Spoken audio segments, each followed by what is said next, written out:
Alora Voss thought she knew danger. She was wrong. One reckless kiss with the city's most feared crime lord turned her entire life into a battlefield she never asked to enter. What began as a drunken dare became a contract written in blood, power, and obsession. She wasn't supposed to survive. She wasn't supposed to want more. But in Adrian Cade's world, survival isn't the endgame, domination is. And the woman who kissed a monster is about to become something far more dangerous. If you want to see how far this story goes, hit that like button and drop a comment with your city so I can see where this journey takes us. Now, let's begin. The Ascent Club didn't just exist in the city. It owned a piece of it, carved out like a tumor that fed on money, secrets, and the kind of people who preferred their sins wrapped in velvet and served with aged whiskey. Alora Voss stood near the bar, champagne flute dangling from her fingers, like she'd forgotten it was there, watching the crowd with the detached interest of someone who'd stopped caring about appearances 3 drinks ago. She looked good, she knew that much. Black dress that hugged in all the right places, hair swept into something that passed for elegance, makeup sharp enough to cut. But underneath the polish, she felt hollow. Divorced for exactly 4 months, 2 weeks, and 3 days. Not that she was counting. "You're doing that thing again," Maya said, appearing at her elbow with another round of drinks Alora definitely didn't need. Maya Chen had been her best friend since college, the kind of friend who showed up at your door with wine and bad advice when your marriage imploded. Tonight she'd dragged Alora out with the explicit mission of getting you back out there, which apparently meant a nightclub that catered to the city's elite and the criminals who bankrolled them. What thing? Alora took the drink anyway. "Looking like you're cataloging everyone's worst decisions." Maya grinned. "It's very on-brand for a PR consultant, but off-brand for someone who's supposed to be having fun." "Maybe I'm bad at fun." "You're bad at letting go," Maya corrected, "which is why we're playing a game." Alora's stomach dropped. "No." "Yes. Truth or dare. Old school. Except we're adults now, so the stakes are higher." "We're not 16 anymore, Maya." "Exactly, which means you can handle it." Maya's eyes gleamed with the particular brand of mischief that usually preceded terrible life choices. "Come on, live a little. Your ex-husband is probably boring some 23-year-old yoga instructor to death right now. Don't let him win by being boring too." Alora hated that the words stung, hated more that they worked. "Fine, 1 round." Maya's grin widened. "Truth or dare?" "Truth." "Boring. Dare." "I didn't choose dare." "You did now." Maya was already scanning the room, her gaze calculating. "See that man? Near the VIP section? Dark suit, silver watch, looks like he could ruin your life and make you thank him for it." Alora followed her line of sight. The man in question sat alone at a private table, surrounded by empty space that seemed intentional. People gave him a wide berth, an orbit of avoidance. He wasn't particularly tall, but there was something about the way he held himself, spine straight, shoulders relaxed, hands folded on the table like he was waiting for something inevitable. His face was sharp angles and controlled expression, dark hair swept back, a jaw that could have been carved from marble. He looked expensive, dangerous, untouchable. "I dare you," Maya said, voice dropping to a conspiratorial whisper, "to walk over there and kiss him." Alora choked on her champagne. "Absolutely not. Come on, what's the worst that could happen? Rejection, assault charges, getting thrown out of a club I didn't even want to be in? Or," Maya countered, "you get a story. A really good one. The kind that makes you forget about spreadsheets and alimony lawyers." Alora stared at the man again. He hadn't moved, hadn't looked up, but something about him radiated control, like he was the still point in a chaotic room, the axis everything else revolved around. She had no idea who he was, didn't care. That was the point, wasn't it?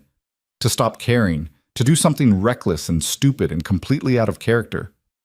"You're insane," Alora muttered, "and you're stalling." Maybe it was the champagne.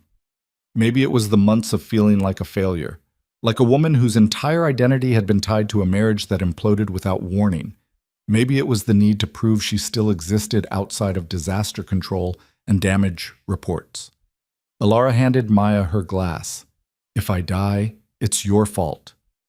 I'll give a beautiful eulogy." The walk across the club felt longer than it should have. Alora was aware of eyes tracking her, the subtle shift in attention as she moved through the crowd toward the VIP section. The man still hadn't looked up, hadn't acknowledged her. Security started to step forward, but he raised one hand, barely a movement, and they stopped. She reached the table. Her heart hammered against her ribs, adrenaline making her fingers tingle. Up close, he was even more unsettling. Not classically handsome, but compelling in the way a car accident was compelling. You couldn't look away. "Hi," she said, and her voice came out steadier than she felt. He looked up. His eyes were dark, gray, maybe, or a brown so deep it looked black in the low light. They swept over her once, clinical and thorough, like he was cataloging every detail and filing it away for later use. "Can I help you?" His voice was low, controlled, the kind of voice that didn't need to be raised to command attention. Alora's brain screamed at her to leave, to apologize and retreat back to Maya and forget this whole idiotic plan. Instead, she leaned down, braced one hand on the table, and kissed him. It was supposed to be quick, a peck, a stupid dare to fulfill so she could go back to her friend and laugh about it. But the moment her lips touched his, something shifted. He didn't pull back, didn't push her away. His hand came up, fingers curling around the back of her neck, holding her in place. The kiss deepened, turned into something that tasted like whiskey and danger and a mistake she'd be thinking about for the rest of her life. 3 seconds, maybe 4. When she pulled back, her pulse was racing. His expression hadn't changed. If anything, he looked calmer, more settled, like she'd confirmed something he already knew. "That was bold," he said quietly. It was a dare. The words tumbled out before she could stop them, and she immediately regretted the honesty. A dare. He repeated it like he was tasting the word, finding it lacking. "Do you know who I am?" "No." "Good." He released her, leaning back in his seat. "You should leave now." It wasn't a suggestion. Alora straightened, suddenly very aware that she'd just kissed a stranger in a nightclub filled with people who looked like they traded in violence and secrets. Her face flushed. She turned to go. "One more thing." She stopped, looked back. His eyes were still on her, and there was something in them now, something that made her skin prickle. "What's your name?" She should have lied, should have walked away without answering, but the champagne and adrenaline made her reckless. "Alora." He smiled. It didn't reach his eyes. "Alora, I'll remember that." She didn't run back to Maya, but it was a close thing. Her friend was vibrating with barely contained excitement, clutching Alora's arm the moment she got close. Oh my God, you actually did it. You kissed Adrian Cade." The name hit her like cold water. "Who?" Maya's expression shifted from delight to horror in the space of a heartbeat. "You don't know who that is?" "Should I?" "Alora," Maya's voice dropped to an urgent whisper. "Adrian Cade, the Adrian Cade. He runs half the organized crime in this city. Drugs, guns, money laundering. If it's illegal and profitable, he's got a hand in it.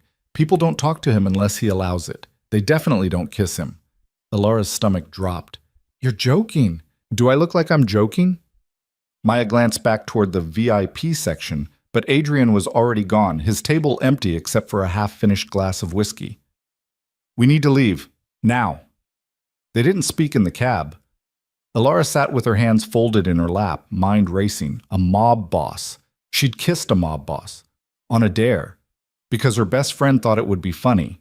"I didn't know," Maya said finally, her voice small. "I swear, Alora, I just thought he looked dangerous in a hot way, not dangerous in a might-actually-kill-us way." "It's fine." It wasn't fine. Nothing about this was fine. Maybe he'll forget about it. I mean, he probably has women throw themselves at him all the time, right? "You're just one more." Alora didn't answer. She kept thinking about the way he'd looked at her, like he was memorizing her face, the way he'd said her name, slow and deliberate, like he was carving it into memory. "I'll remember that." She told herself it didn't mean anything, that it was over.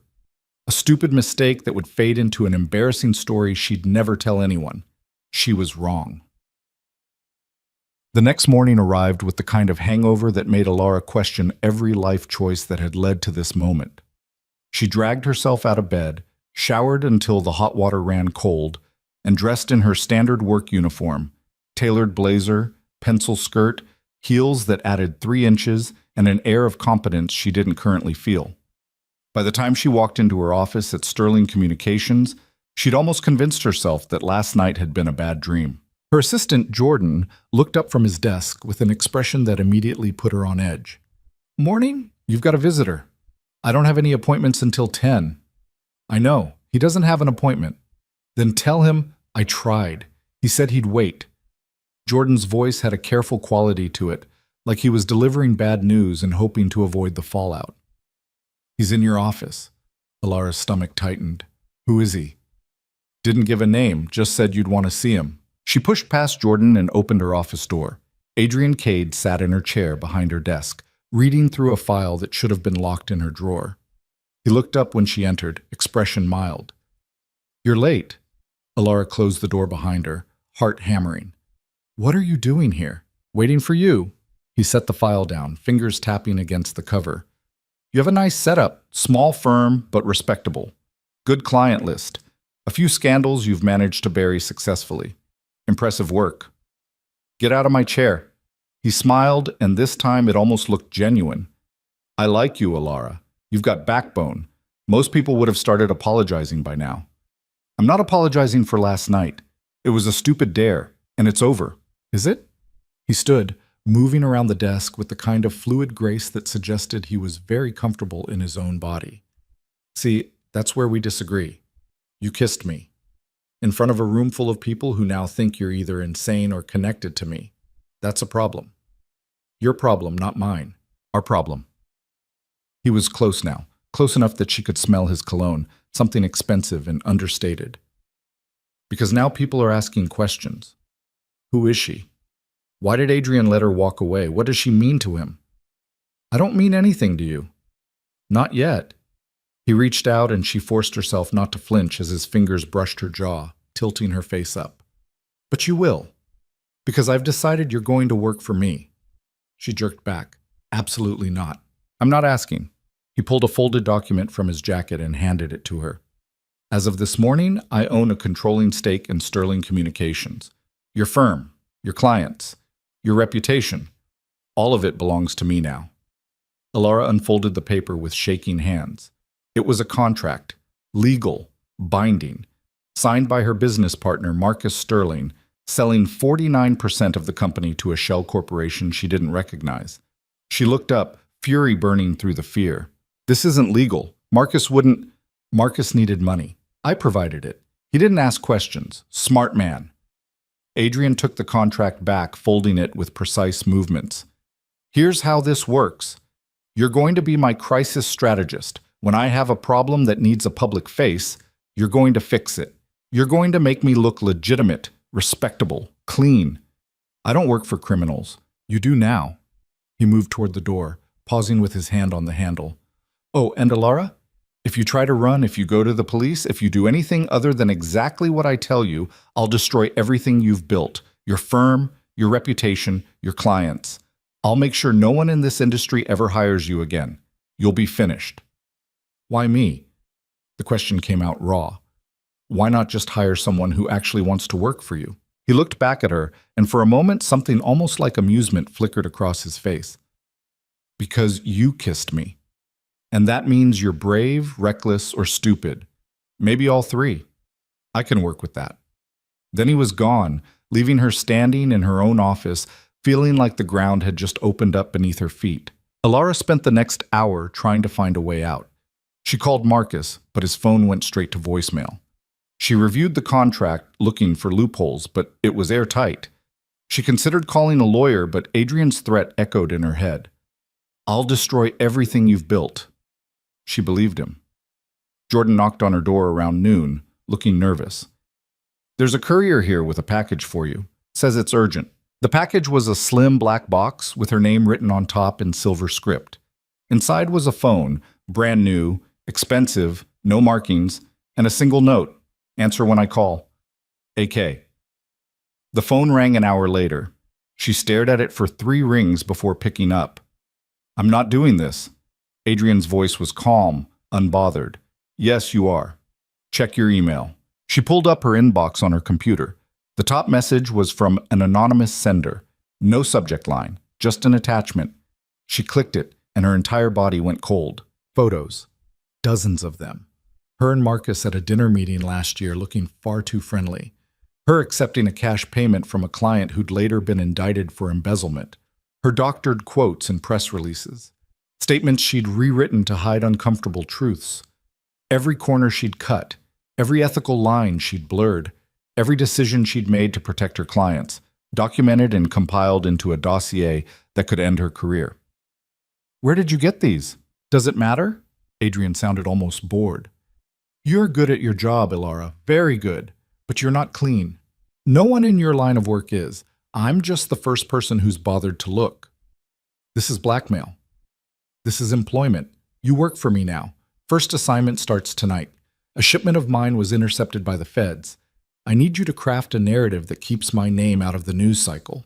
Details are being sent to your new phone. Don't disappoint me. He hung up before she could respond. Alora sat in her office until the sun started to set, staring at the phone like it was a bomb.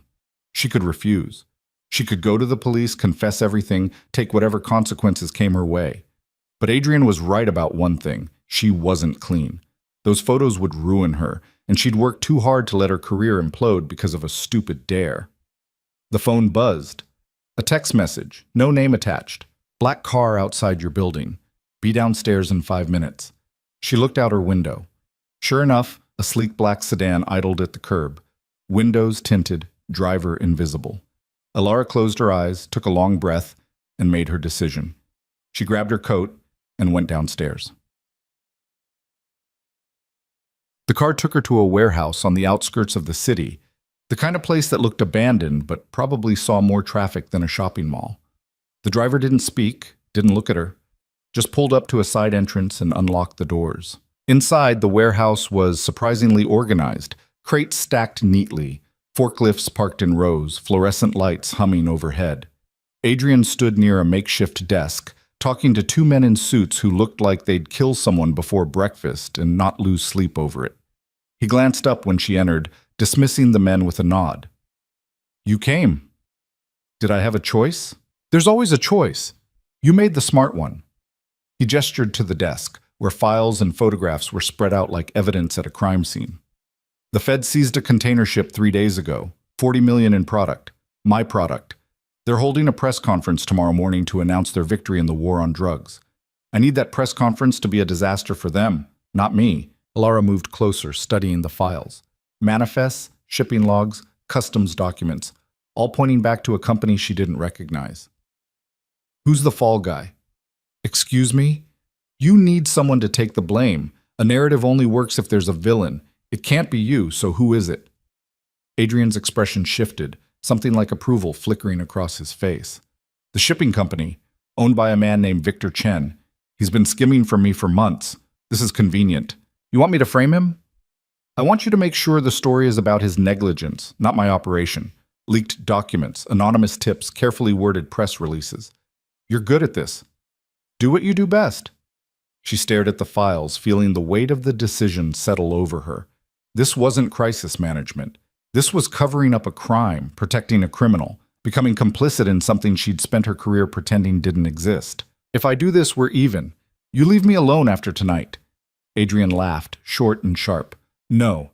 If you do this, you prove you're useful, and I keep useful people close. I don't want to be close to you. You kissed me, remember? You're already close. He stepped toward her, and she held her ground, refusing to back down. You have 2 choices, Alora. Work with me, or watch everything you've built burn to the ground. Either way, you're in my world now. You just get to decide whether you're a survivor or a casualty. She wanted to hit him, wanted to scream, wanted to walk out and never look back. Instead, she picked up the files and started reading. Alora worked through the night. She drafted press releases, leaked documents to journalists she knew would run with the story without asking too many questions, and crafted a narrative that painted Victor Chen as a reckless businessman who'd ignored safety protocols and federal regulations. By dawn, the story had shifted. The Fed's press conference became a referendum on shipping industry oversight instead of a victory lap for law enforcement. Adrian watched her work, silent and observant, occasionally offering details she wouldn't have access to otherwise. He didn't micromanage, didn't hover, just watched her work like she was a puzzle he was figuring out piece by piece. You're better than I expected, he said as the sun started to rise. Don't sound so surprised. I'm not. Impressed, maybe. You don't hesitate. Most people would have spent half the night arguing morality. Morality doesn't pay my bills. Good. He handed her a cup of coffee she didn't remember him making. We're going to work well together. This is a one-time thing. Keep telling yourself that. She left the warehouse exhausted and furious, but also, disturbingly, exhilarated. She'd just rewritten reality for a crime lord, and it had worked. The news was already picking up her story. Victor Chen's name was trending. Adrian's wasn't mentioned once. When she got back to her office, Jordan met her at the door, eyes wide. You need to see this. He handed her his phone. On the screen was a news article. Shipping mogul Victor Chen under federal investigation. Below it, a quote from an anonymous source, a quote she'd written. This is insane, Jordan said. It's like someone rewrote the entire news cycle overnight. Yeah, Alora said quietly. Insane. Her new phone buzzed. Another text from Adrian. Good work. Rest. You'll need it. Next assignment starts tomorrow. She stared at the message until her vision blurred. She'd crossed a line. She knew that. What she didn't know was whether she'd ever be able to cross back. The next 2 weeks were a blur. Adrian called and Alora answered. He sent assignments and she completed them. A rival gang leader arrested? She leaked evidence of police corruption to muddy the waters. A journalist sniffing around one of Adrian's front companies? She fed him a bigger story about city council bribery. A politician threatening to investigate organized crime? She dug up his affair and made sure it went public. She told herself it was temporary, that she was looking for an exit strategy. But the truth was harder to swallow. She was good at this, better than she'd ever been at her legitimate work, and some dark, buried part of her was starting to enjoy it. Maya noticed. Of course she did. You look exhausted, her friend said over coffee one afternoon. They were at their usual cafe, the one with the expensive lattes and uncomfortable chairs. When's the last time you slept? I sleep. You look like you're running on fumes and anxiety. New client, Alora said, keeping her voice light. High maintenance, lots of late nights. Maya frowned. You're being weird. I'm always weird. No, this is different. You're cagey, and you never answer your phone anymore. I've been busy. With what? Alora talked to me. You've been acting strange ever since that night at the Ascent. Did something happen? Alora wanted to tell her, wanted to confess everything, to unload the weight of the past 2 weeks onto someone else. But Adrian's threat hung over her like a noose. If you tell anyone, I'll know. And she believed him. Nothing happened. I'm fine. Maya didn't look convinced, but she let it drop. They finished their coffee and parted ways, and Alora felt the distance between them widen with every step. That night, Adrian called. We need to meet, in person. I'm working on the... I don't care. Tonight, 11 o'clock. There's a restaurant in Midtown called the Ivy Room. Private dining. Be there. He hung up before she could argue. The Ivy Room was the kind of place where the waitstaff remembered your name and your preferences, where privacy was guaranteed and questions weren't asked. Alora arrived 5 minutes late, more out of spite than anything else, and was escorted to a private room in the back. Adrian sat alone at a table set for two, a bottle of wine already open. He looked relaxed, almost casual in a dark shirt with the sleeves rolled up. It was the first time she'd seen him look anything other than controlled. You're late.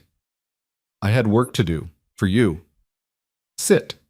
He poured her a glass of wine without asking if she wanted it. We need to talk. Alora sat, keeping the table between them.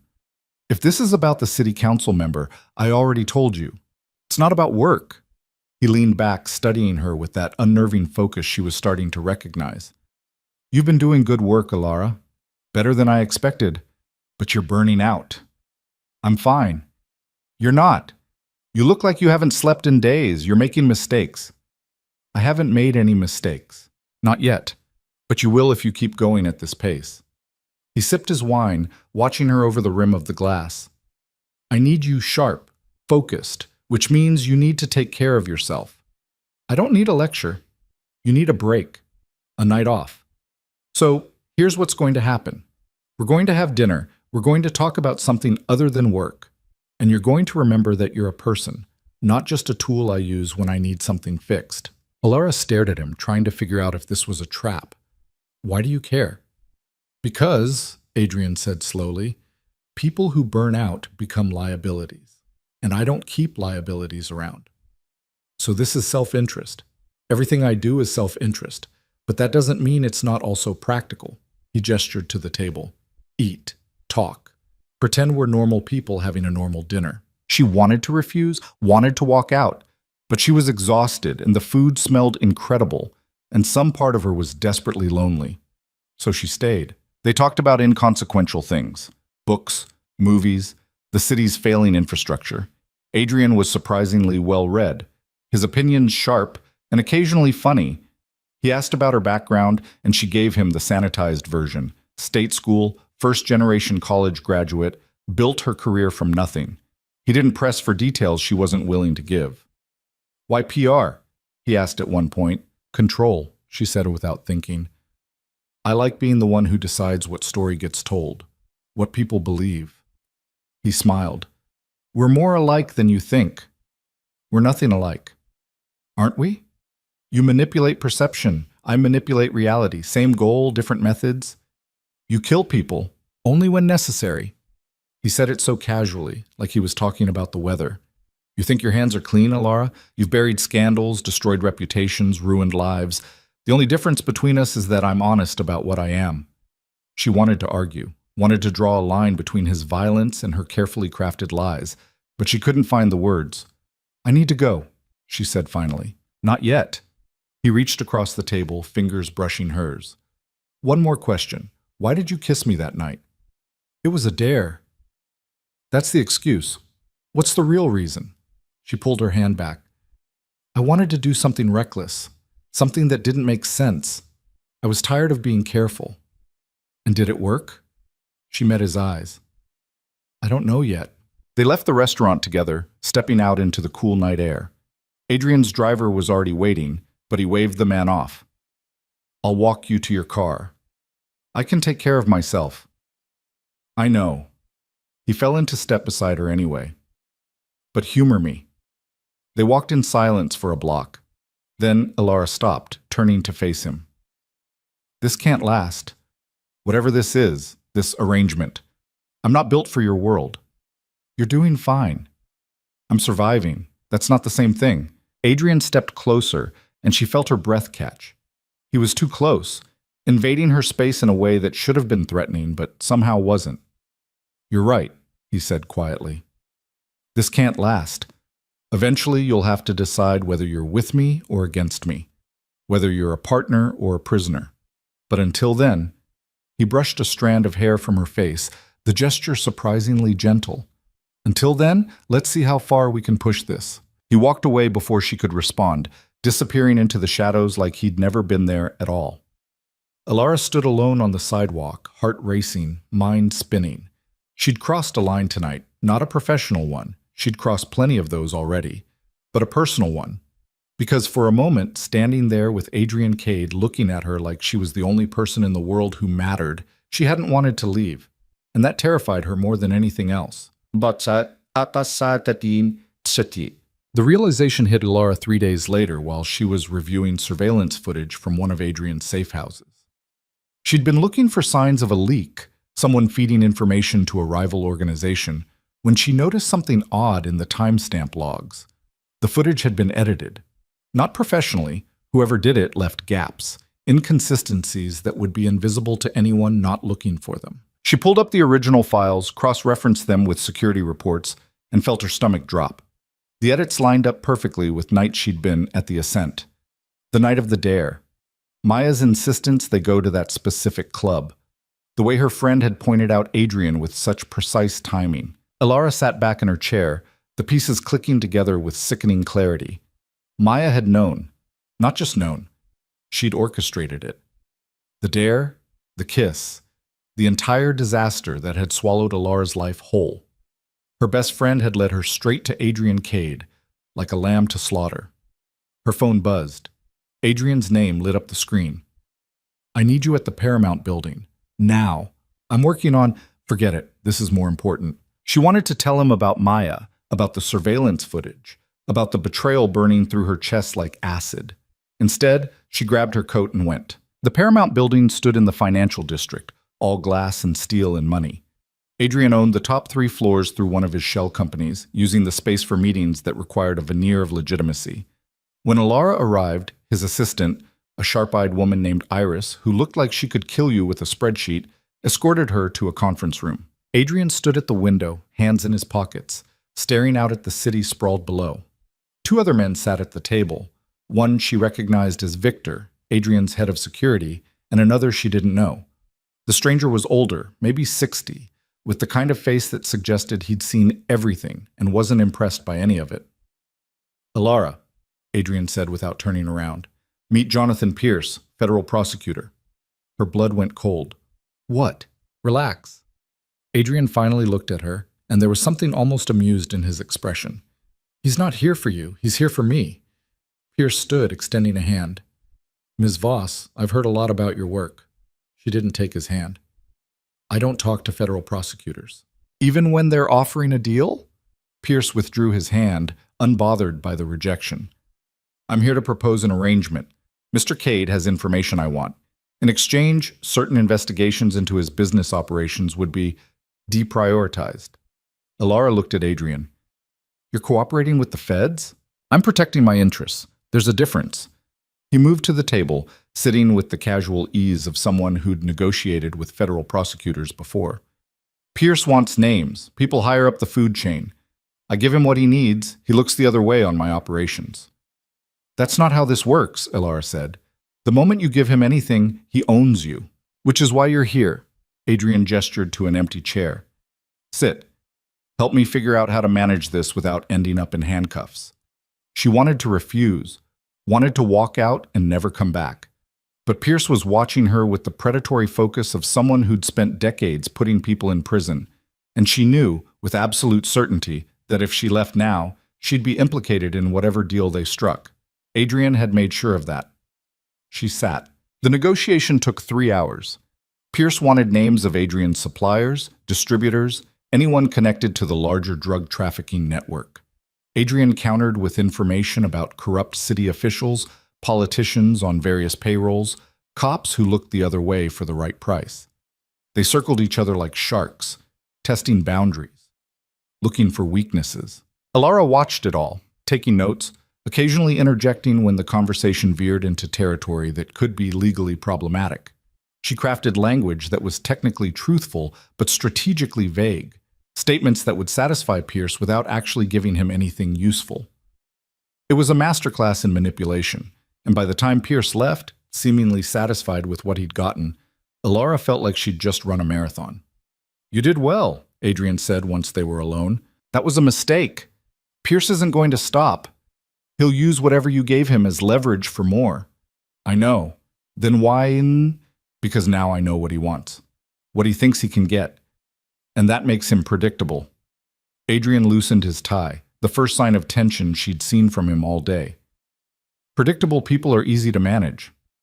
"You're playing with fire." "I've been playing with fire my whole life, so have you." He looked at her, and there was something almost gentle in his gaze. "You think this is new for you? You've been doing this for years, Alora. The only difference is the clients." "My clients don't kill people, don't they?" He moved closer, and she forced herself not to back away. "You buried a story about a pharmaceutical CEO whose negligence killed 12 people. You covered up sexual harassment allegations against a tech mogul. You've protected people who've done worse than I have. They just do it with lawyers and press releases instead of guns." She wanted to argue, wanted to find the line that separated her work from his, but the words stuck in her throat. "I found something," she said instead.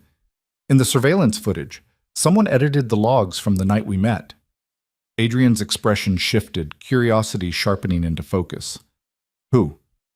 "I don't know yet, but the edits line up with Maya's timeline. She knew where you'd be that night. She made sure I'd see you. Your friend set you up." "Apparently." The betrayal felt fresh again, cutting deeper than it should. "I need to know why." "So do I." Adrian pulled out his phone, typing something quickly. "I'll have Victor look into it. If Maya was working with someone, we'll find out who."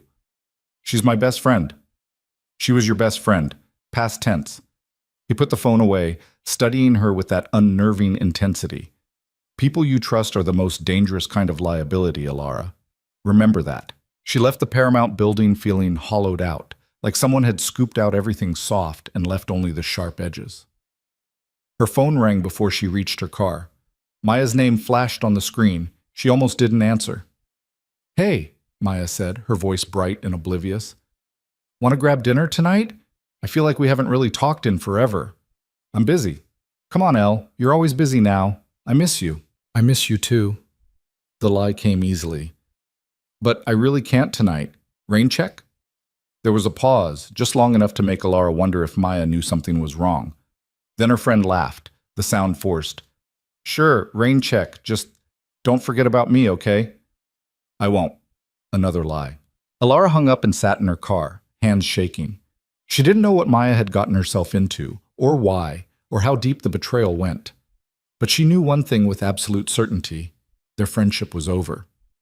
It had ended the moment Maya pointed her toward Adrian Cade and smiled like it was a joke. Her new phone buzzed, a text from Adrian. "Victor found something. Meet me at the warehouse. 1 hour. Nuts." She drove to the warehouse on autopilot, her mind cycling through possibilities. Maya worked in marketing for a tech startup. She had no connection to organized crime, no reason to be involved in Adrian's world, unless someone had gotten to her, unless someone had used her to get to Alora. But why? What was she worth to anyone? The warehouse was quieter than usual. Most of Adrian's crew had cleared out, leaving just Victor and a handful of guards. Adrian stood near a computer terminal, Victor beside him, both staring at a screen. "Tell me," Alora said without preamble. "Your friend Maya has been receiving payments from an offshore account for the past 6 months, Victor said, his voice flat and professional. 20,000 a month, like clockwork. The account traces back to a shell company owned by Marcus Sterling." The name hit her like a slap. "My business partner?" "Former business partner," Adrian corrected. "He sold his stake in your firm to me, remember?" "Why would Marcus pay Maya?" "That's what we're trying to figure out." Adrian pulled up a series of financial records, transactions that painted a damning picture. The payment started around the time your divorce was finalized. Marcus needed cash. His gambling debts were piling up. Someone offered him a deal, 40,000 a month if he could deliver you. "Deliver me where?" "To me." Adrian's voice was calm, almost clinical. "Someone wanted you in my orbit, Alora. They used Marcus to manipulate your business, and Maya to manipulate you personally. The dare, the kiss, all of it was engineered." She felt the room tilt. "Who?" "I don't know yet, but whoever it is knows enough about my operation to be dangerous." He closed the laptop, turning to face her fully. "You're not just a crisis manager, Alora. You're a target. Or bait. Maybe both." "That doesn't make sense. I'm nobody. I don't have information worth—" "You have access to me." Adrian stepped closer, and for once, she didn't pull away. "You're inside my operation. You know how I work, who I work with, where the money flows. If someone wanted leverage against me, you'd be the perfect tool." "So this whole thing, everything since that night, was a setup?" "Looks that way." She wanted to scream, wanted to break something. Instead, she laughed, the sound bitter and hollow. "I thought I was the one manipulating stories. Turns out, I'm just a character in someone else's." "Not anymore." Adrian's hand came up, fingers curling around her wrist, not restraining, just present. "You know too much now. Which means you're either with me or you're a liability I need to eliminate." "Is that a threat?" "It's a reality check." His grip tightened slightly. "I don't kill people I can use, Alora. And you're very useful, but that protection only lasts as long as you're on my side. And if I'm not, then we'll find out how good you really are at crisis management." She pulled her wrist free, stepping back. "I need to talk to Maya." "No, you don't. She's a liability.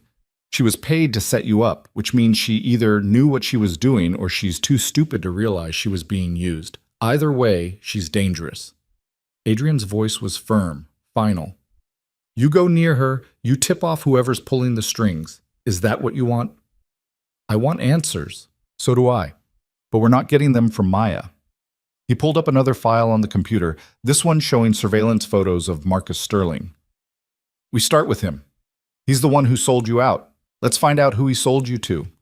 Marcus Sterling lived in a condo downtown, the kind of place that looked expensive but was really just overpriced. Alora stood outside his building at 2 in the morning, Adrian beside her, feeling like she was about to step off a cliff. You don't have to do this, Adrian said. I can handle it. He was my partner. I need to hear it from him. He'll lie. I'll know. They took the elevator to the 14th floor in Shentz. Adrian had somehow acquired a key card, Alora didn't ask how, and they let themselves into Marcus's condo without knocking. The apartment was dark, quiet except for the sound of someone snoring in the bedroom. Adrian moved through the space like he'd done this 1,000 times, checking corners, clearing rooms.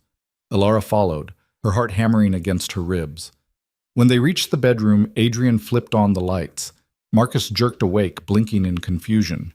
Then he saw them, and the color drained from his face. Alora? What the hell? Sit up, Adrian said, his voice cold and flat. Hands where I can see them. Marcus scrambled to comply, pressing himself against the headboard. I don't have any money. If this is about the loans, it's not about the loans. Alora stepped forward, keeping her voice steady. It's about why you sold our company to a shell corporation owned by a criminal. I didn't know. Stop! Adrian pulled a gun from inside his jacket, not pointing it at Marcus, but making its presence very clear. You knew exactly what you were doing. You needed money. Someone offered it, and you didn't ask questions. Now you're going to answer ours. Marcus's eyes darted between them, panic making his voice high and tight. I didn't have a choice. I was drowning. The gambling, the debts. I was going to lose everything. So you sold me instead, Alora said. It wasn't supposed to be like this. They just wanted information, access to your client list, your contacts. I didn't know it would... He stopped, seeming to realize he was making it worse. I'm sorry, Elle. I'm so sorry. Who approached you? I don't know. It was all done through intermediaries. Phone calls, encrypted messages. I never met anyone face to face. Adrian moved closer to the bed, and Marcus shrank back. You're lying. I'm not, I swear. You met with someone. 4 months ago, at the Garrison. Corner booth, cash payment. Adrian's voice was utterly calm, which somehow made it more terrifying. I have security footage. Want to try again? Marcus's face crumpled. His name was Reed, that's all I know. He said he worked for someone who wanted leverage in the city. Said if I helped, my debts would disappear. Describe him. Describe tall, maybe 6'2". Dark hair, expensive suit. Had a scar here. Marcus touched his left eyebrow. He knew things, personal things, about my gambling, my debts, my family. It was like he'd been watching me for months. Alora felt cold. What did you tell him about me? Everything. Marcus wouldn't meet her eyes. Your clients, your methods, your contacts, how you operate, what you're good at. He finally looked up, and there were tears on his face. He said you wouldn't get hurt, that it was just business. And you believed him? I didn't have a choice. Everyone has a choice, Adrian said. You just made the wrong one. He looked at Alora. We're done here. They left Marcus sobbing in his bedroom, and Alora felt nothing. No anger, no sympathy, no satisfaction. Just a cold, hollow certainty that the life she'd known was gone, burned to ash by people she'd trusted. Outside, Adrian handed her the gun. She stared at it. What's this for? Protection. Marcus knows we were here. If he calls his contact, this Reed, you'll be a target. You need to be able to defend yourself. I don't know how to use a gun. Then learn. He closed her fingers around the grip, his hand warm over hers. I'm not letting anyone hurt you, Alora. But I can't be with you every second. You need to be able to take care of yourself. She wanted to give it back, wanted to tell him this wasn't her life, that she wasn't cut out for guns and violence and midnight interrogations. But the weight of the weapon in her hand felt strangely solid, real, like it was anchoring her to a truth she'd been avoiding. Who's Reed? She asked instead. I don't know, but I'm going to find out. Adrian started walking toward his car, and she fell into step beside him. If someone's trying to use you against me, they've made a serious mistake. I protect what's mine. I'm not yours. He stopped, turning to face her under the streetlight. Aren't you? You work for me. You live in my world. You carry my secrets. What else would you call it? Coercion. Fine. Call it whatever helps you sleep at night. He reached out, brushing a thumb across her jaw. But don't pretend you haven't chosen this, Alora. You could have run a dozen times by now. Gone to the police, disappeared, started over somewhere else. But you're still here. Because you'll destroy my life if I leave. That's part of it, but it's not all of it. His hand dropped, and he stepped back. You're still here because some part of you wants to be, because you're good at this. Because for the first time in your life, you're not pretending to be something you're not. She wanted to deny it, wanted to tell him he was wrong. But the words wouldn't come. They drove back to the city in silence, and when Adrian dropped her off at her apartment, he didn't say goodbye. Just watched her walk inside, then disappeared into the night. Alora stood in her apartment, staring at the gun in her hand. She should have been horrified, should have been planning her escape. Instead, she felt awake, alert, like she'd been sleepwalking through her entire life and had only just opened her eyes. Her phone rang. Unknown number. She answered without thinking. Hello? Ms. Voss? The voice was male, smooth, cultured, unfamiliar. We haven't been formally introduced, but I believe we have mutual acquaintances. Marcus Sterling, Maya Chen, Adrian Cade. Her grip tightened on the phone. Who is this? Someone who's very interested in your current employment situation. I'd like to meet. Why would I do that? Because I can answer the questions you're asking about why you were brought into Adrian's world, about what happens next. The voice paused. And because if you don't, the people you care about start dying. Your friend Maya, for instance. It would be unfortunate if something happened to her. Don't touch her. Then meet with me tomorrow night. There's a gallery opening in Chelsea, the Matthias collection. Come alone. I'll find you. The line went dead. Alora stood frozen, the phone still pressed to her ear. Someone was threatening Maya. The same Maya who'd betrayed her, who'd taken money to set her up. She should have felt nothing, should have let whoever this was clean up their own mess. But Maya had been her friend. For years, before all of this, before Adrian and the lies and the blood money.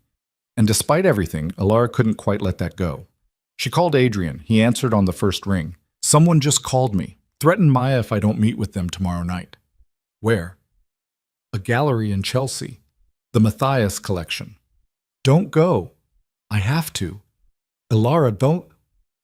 They know about Marcus, about the setup. Whoever this is, they're the one pulling the strings. This might be our only chance to find out what they want. She heard him exhale, frustration clear even through the phone. Fine, but you're not going alone. They said, I don't care what they said. You walk into that gallery, I'm there. You just won't see me. His voice softened slightly. I meant what I said earlier. I protect what's mine. Even if I'm not? Especially then. He hung up before she could respond. Alora set the phone down, looking at the gun still clutched in her other hand.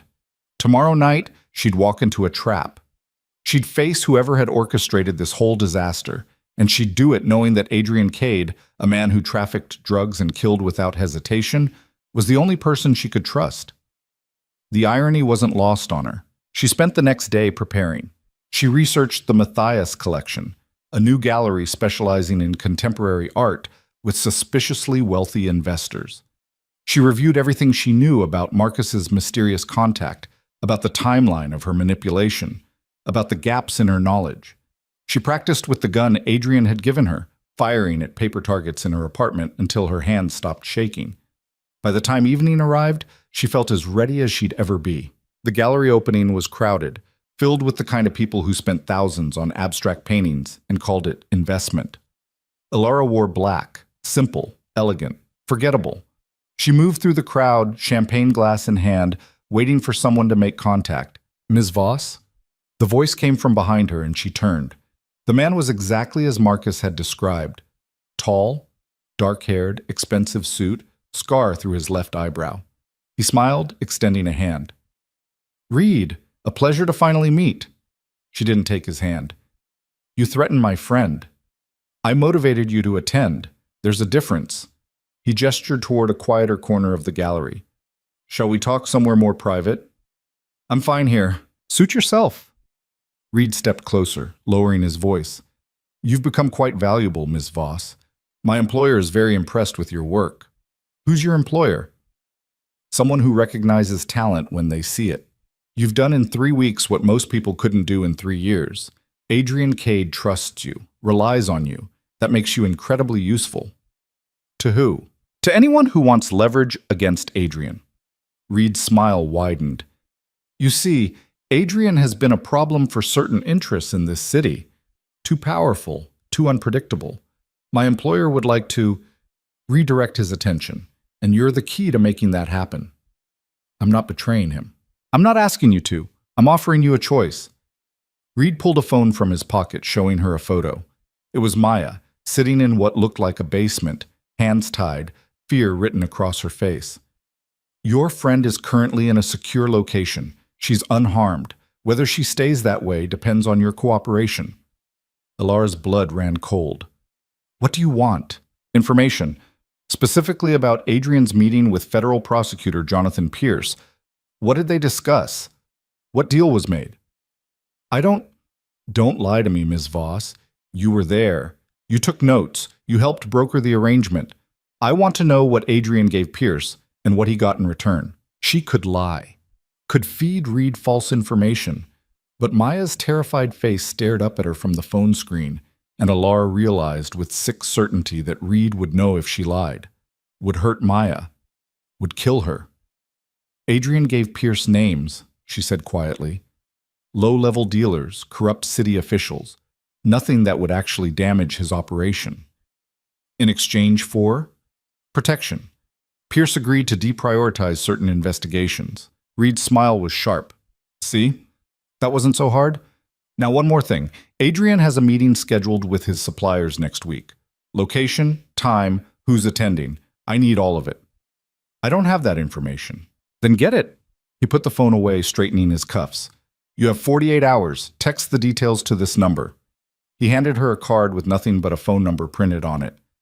Do this and Maya goes free. Refuse and I'll send you pieces of her until you cooperate. Am I clear? Crystal. Good. Reed started to walk away, then paused. Oh, and Ms. Voss? Don't bother telling Adrian about this conversation. I'll know, and Maya will pay the price. He disappeared into the crowd, leaving Alora standing alone, the card burning in her hand. She left the gallery immediately, stepping out into the cool night air. Adrian materialized from the shadows almost instantly, his expression dark. What did he want? Information about your meeting with Pierce, and details about your supplier meeting next week. What did you tell him? The truth about Pierce. I didn't have a choice. He has Maya. She handed him the card. He wants the supplier meeting details in 48 hours. Adrian studied the card, then looked at her. You understand what this means. Someone's trying to sabotage your operation from the inside, using me as their mole. Exactly. He pocketed the card, his jaw tight. We're going to give them what they want. What? Not the real details. We'll feed them false information. Set up a decoy meeting. When they move to intercept, we'll know who we're dealing with. And Maya? We'll get her back. But first, we need to make them think you're cooperating. He pulled her into a doorway, out of sight of the street. This is going to get dangerous, Alora. More dangerous than anything we've done so far. If you want out, if you want me to handle this without you, now's the time to say so. She should have said yes. Should have walked away and let Adrian clean up the mess she'd stumbled into. But Maya was in a basement somewhere, terrified and helpless. Because Alora had kissed a mob boss on a dare. Because she'd been naive enough to think she could play games in a world where the stakes were life and death. I'm in, she said. Tell me what to do. Adrian's expression shifted, something like pride flickering across his face. First, we're going to make them believe you're scared, compliant. You'll text Reed with partial information, enough to seem cooperative, not enough to be useful. That buys us time. Then what? Then we find out where they're holding Maya, and we go get her. Just like that? Just like that. He stepped closer, and she could feel the heat radiating off him. I told you, Alora, I protect what's mine. That includes you, and by extension, the people you care about. Even if they betrayed me? Even then. His hand came up, cupping her face. Because you care about her. And that means something. She wanted to pull away, wanted to maintain the distance she'd been desperately clinging to. But standing there in the shadows with Adrian Cade looking at her like she was the only thing that mattered, Alora felt that distance collapse entirely. She kissed him, not because of a dare this time, not because she was drunk or reckless or trying to prove something, but because she wanted to. Because in the middle of betrayal and violence and a life spiraling out of control, he was the only solid thing she had to hold on to. Adrian responded immediately, his other hand sliding into her hair, pulling her closer. The kiss was different from that first one in the club, deeper, hungrier, edged with something that felt dangerously close to need. When they finally broke apart, both breathing hard, his forehead rested against hers. "That complicates things," he said quietly. "Everything's already complicated." "Fair point." He pulled back slightly, his thumb brushing over her bottom lip. "We should go. Victor's tracking Reed's phone. If we move fast, we might be able to find Maya tonight." They spent the next 6 hours in Adrian's command center, a nondescript office building that housed his entire surveillance operation. Victor had traced Reed's phone to a location in the industrial district, an abandoned warehouse that fit every cliché of a criminal hideout. Adrian assembled a team, 6 men who moved with military precision, and Alora watched it all with a growing sense of unreality. "You're staying here," Adrian told her as they prepared to leave. "Like hell I am." "Alora, she's my friend. I'm coming." "You're not trained for this. You'll be a liability." "Then train me, or let me be a liability. But I'm not sitting here while you rescue someone I was supposed to protect." Adrian stared at her for a long moment, then handed her a Kevlar vest. "Put this on. Stay behind me. If shooting starts, you hit the ground and don't move until I tell you. Understood?" "Understood." The warehouse was exactly as dark and ominous as she'd expected. Adrian's team moved through it like ghosts, silent and efficient, clearing rooms with practiced ease. Alora followed Adrian, heart hammering, the gun he'd given her heavy in her hand. They found Maya in a room on the second floor, tied to a chair, blindfolded and gagged. She was crying, whole body shaking with fear. Alora rushed forward, but Adrian caught her arm. "Wait, let Victor clear the room first." Victor checked for explosives, for tripwires, for anything that might be a trap. When he gave the all clear, Alora finally reached Maya, pulling off the blindfold and gag. "Elle?" Maya's voice was raw, broken. "Oh God, Elle, I'm so sorry. I'm so sorry." "It's okay. We're getting you out." "No, you don't understand. They made me. They said they'd hurt my family. I didn't want to." "Maya, stop. We need to move." Adrian cut the ropes binding her wrists, and Maya collapsed into Alora's arms, sobbing. They got her to her feet, supporting her weight between them, and started back toward the exit. That's when the shooting started. Gunfire erupted from somewhere below, bullets tearing through walls, sending splinters of wood and concrete flying. Adrian shoved both women behind a support beam, returning fire with cold precision. His team scattered, taking defensive positions, and suddenly the warehouse was a war zone. "Stay down," Adrian ordered, then moved to join his men. Alora crouched behind the beam, Maya trembling beside her, trying to make sense of the chaos. There were at least a dozen attackers, maybe more, and they weren't trying to capture anyone. They were trying to kill. "We need to move," Alora said, pulling Maya to her feet. "Come on." They ran for a side exit, keeping low, bullets whining past their heads. Alora's hands shook, adrenaline turning everything sharp and bright and terrifying. They reached the door and she yanked it open. Reed stood on the other side, gun raised. "Going somewhere?" Alora reacted on instinct. She raised her own gun and fired. The recoil knocked her back a step, the sound deafening in the enclosed space. Reed staggered, blood blooming across his shoulder, shock written across his face. He tried to raise his weapon again, and Alora fired twice more. Center mass, just like Adrian had shown her. Reed dropped. Alora stood frozen, staring at the body, unable to process what she'd just done. She'd killed someone, actually pulled the trigger and ended a life. Her hands wouldn't stop shaking. "Elle," Maya's voice pulled her back. "We have to go." They ran into the night, leaving the warehouse and the gunfire and Reed's body behind. Adrian caught up with them 3 blocks away, blood on his shirt, but otherwise unharmed. "You okay?" he asked Alora. She couldn't speak, could only nod, numb and distant. She shot Reed, Maya said. He was going to kill us, and she just... I know. Adrian pulled Alora into his arms, and she let him, too shattered to resist. You did good. You survived. That's what matters. But Alora wasn't sure anymore. She'd survived. She'd killed. And somewhere in the space between those two facts, she'd become something she didn't recognize. Something dangerous. Something that belonged in Adrian Cade's world after all. The safe house was a penthouse in a building Adrian owned under a name that didn't exist on any public record. Floor-to-ceiling windows overlooked the city, bulletproof glass that cost more than most people's cars. Maya sat on the leather couch, wrapped in a blanket, staring at nothing. A medic Adrian had called checked her over. Bruises, dehydration, shock, but nothing broken. Physically, she'd survive. Alora stood at the window, watching the city lights blur through her reflection. Her hands had stopped shaking an hour ago, but she could still feel the gun's recoil, could still see Reed's face as he fell. She'd killed someone. The fact kept circling her brain, looking for somewhere to land, finding nothing. You should eat something, Adrian said from behind her. Not hungry. Doesn't matter, you're in shock. Food helps. She turned to look at him. He'd changed shirts, the bloody one discarded somewhere, and looked as composed as ever. Like a firefight in a warehouse was just another Tuesday for him. Maybe it was. How do you do it? She asked. Do what? Kill someone and then just move on, like it didn't happen. Adrian was quiet for a moment, studying her. You think I don't feel it? Do you? Every time. He moved closer, his voice dropping.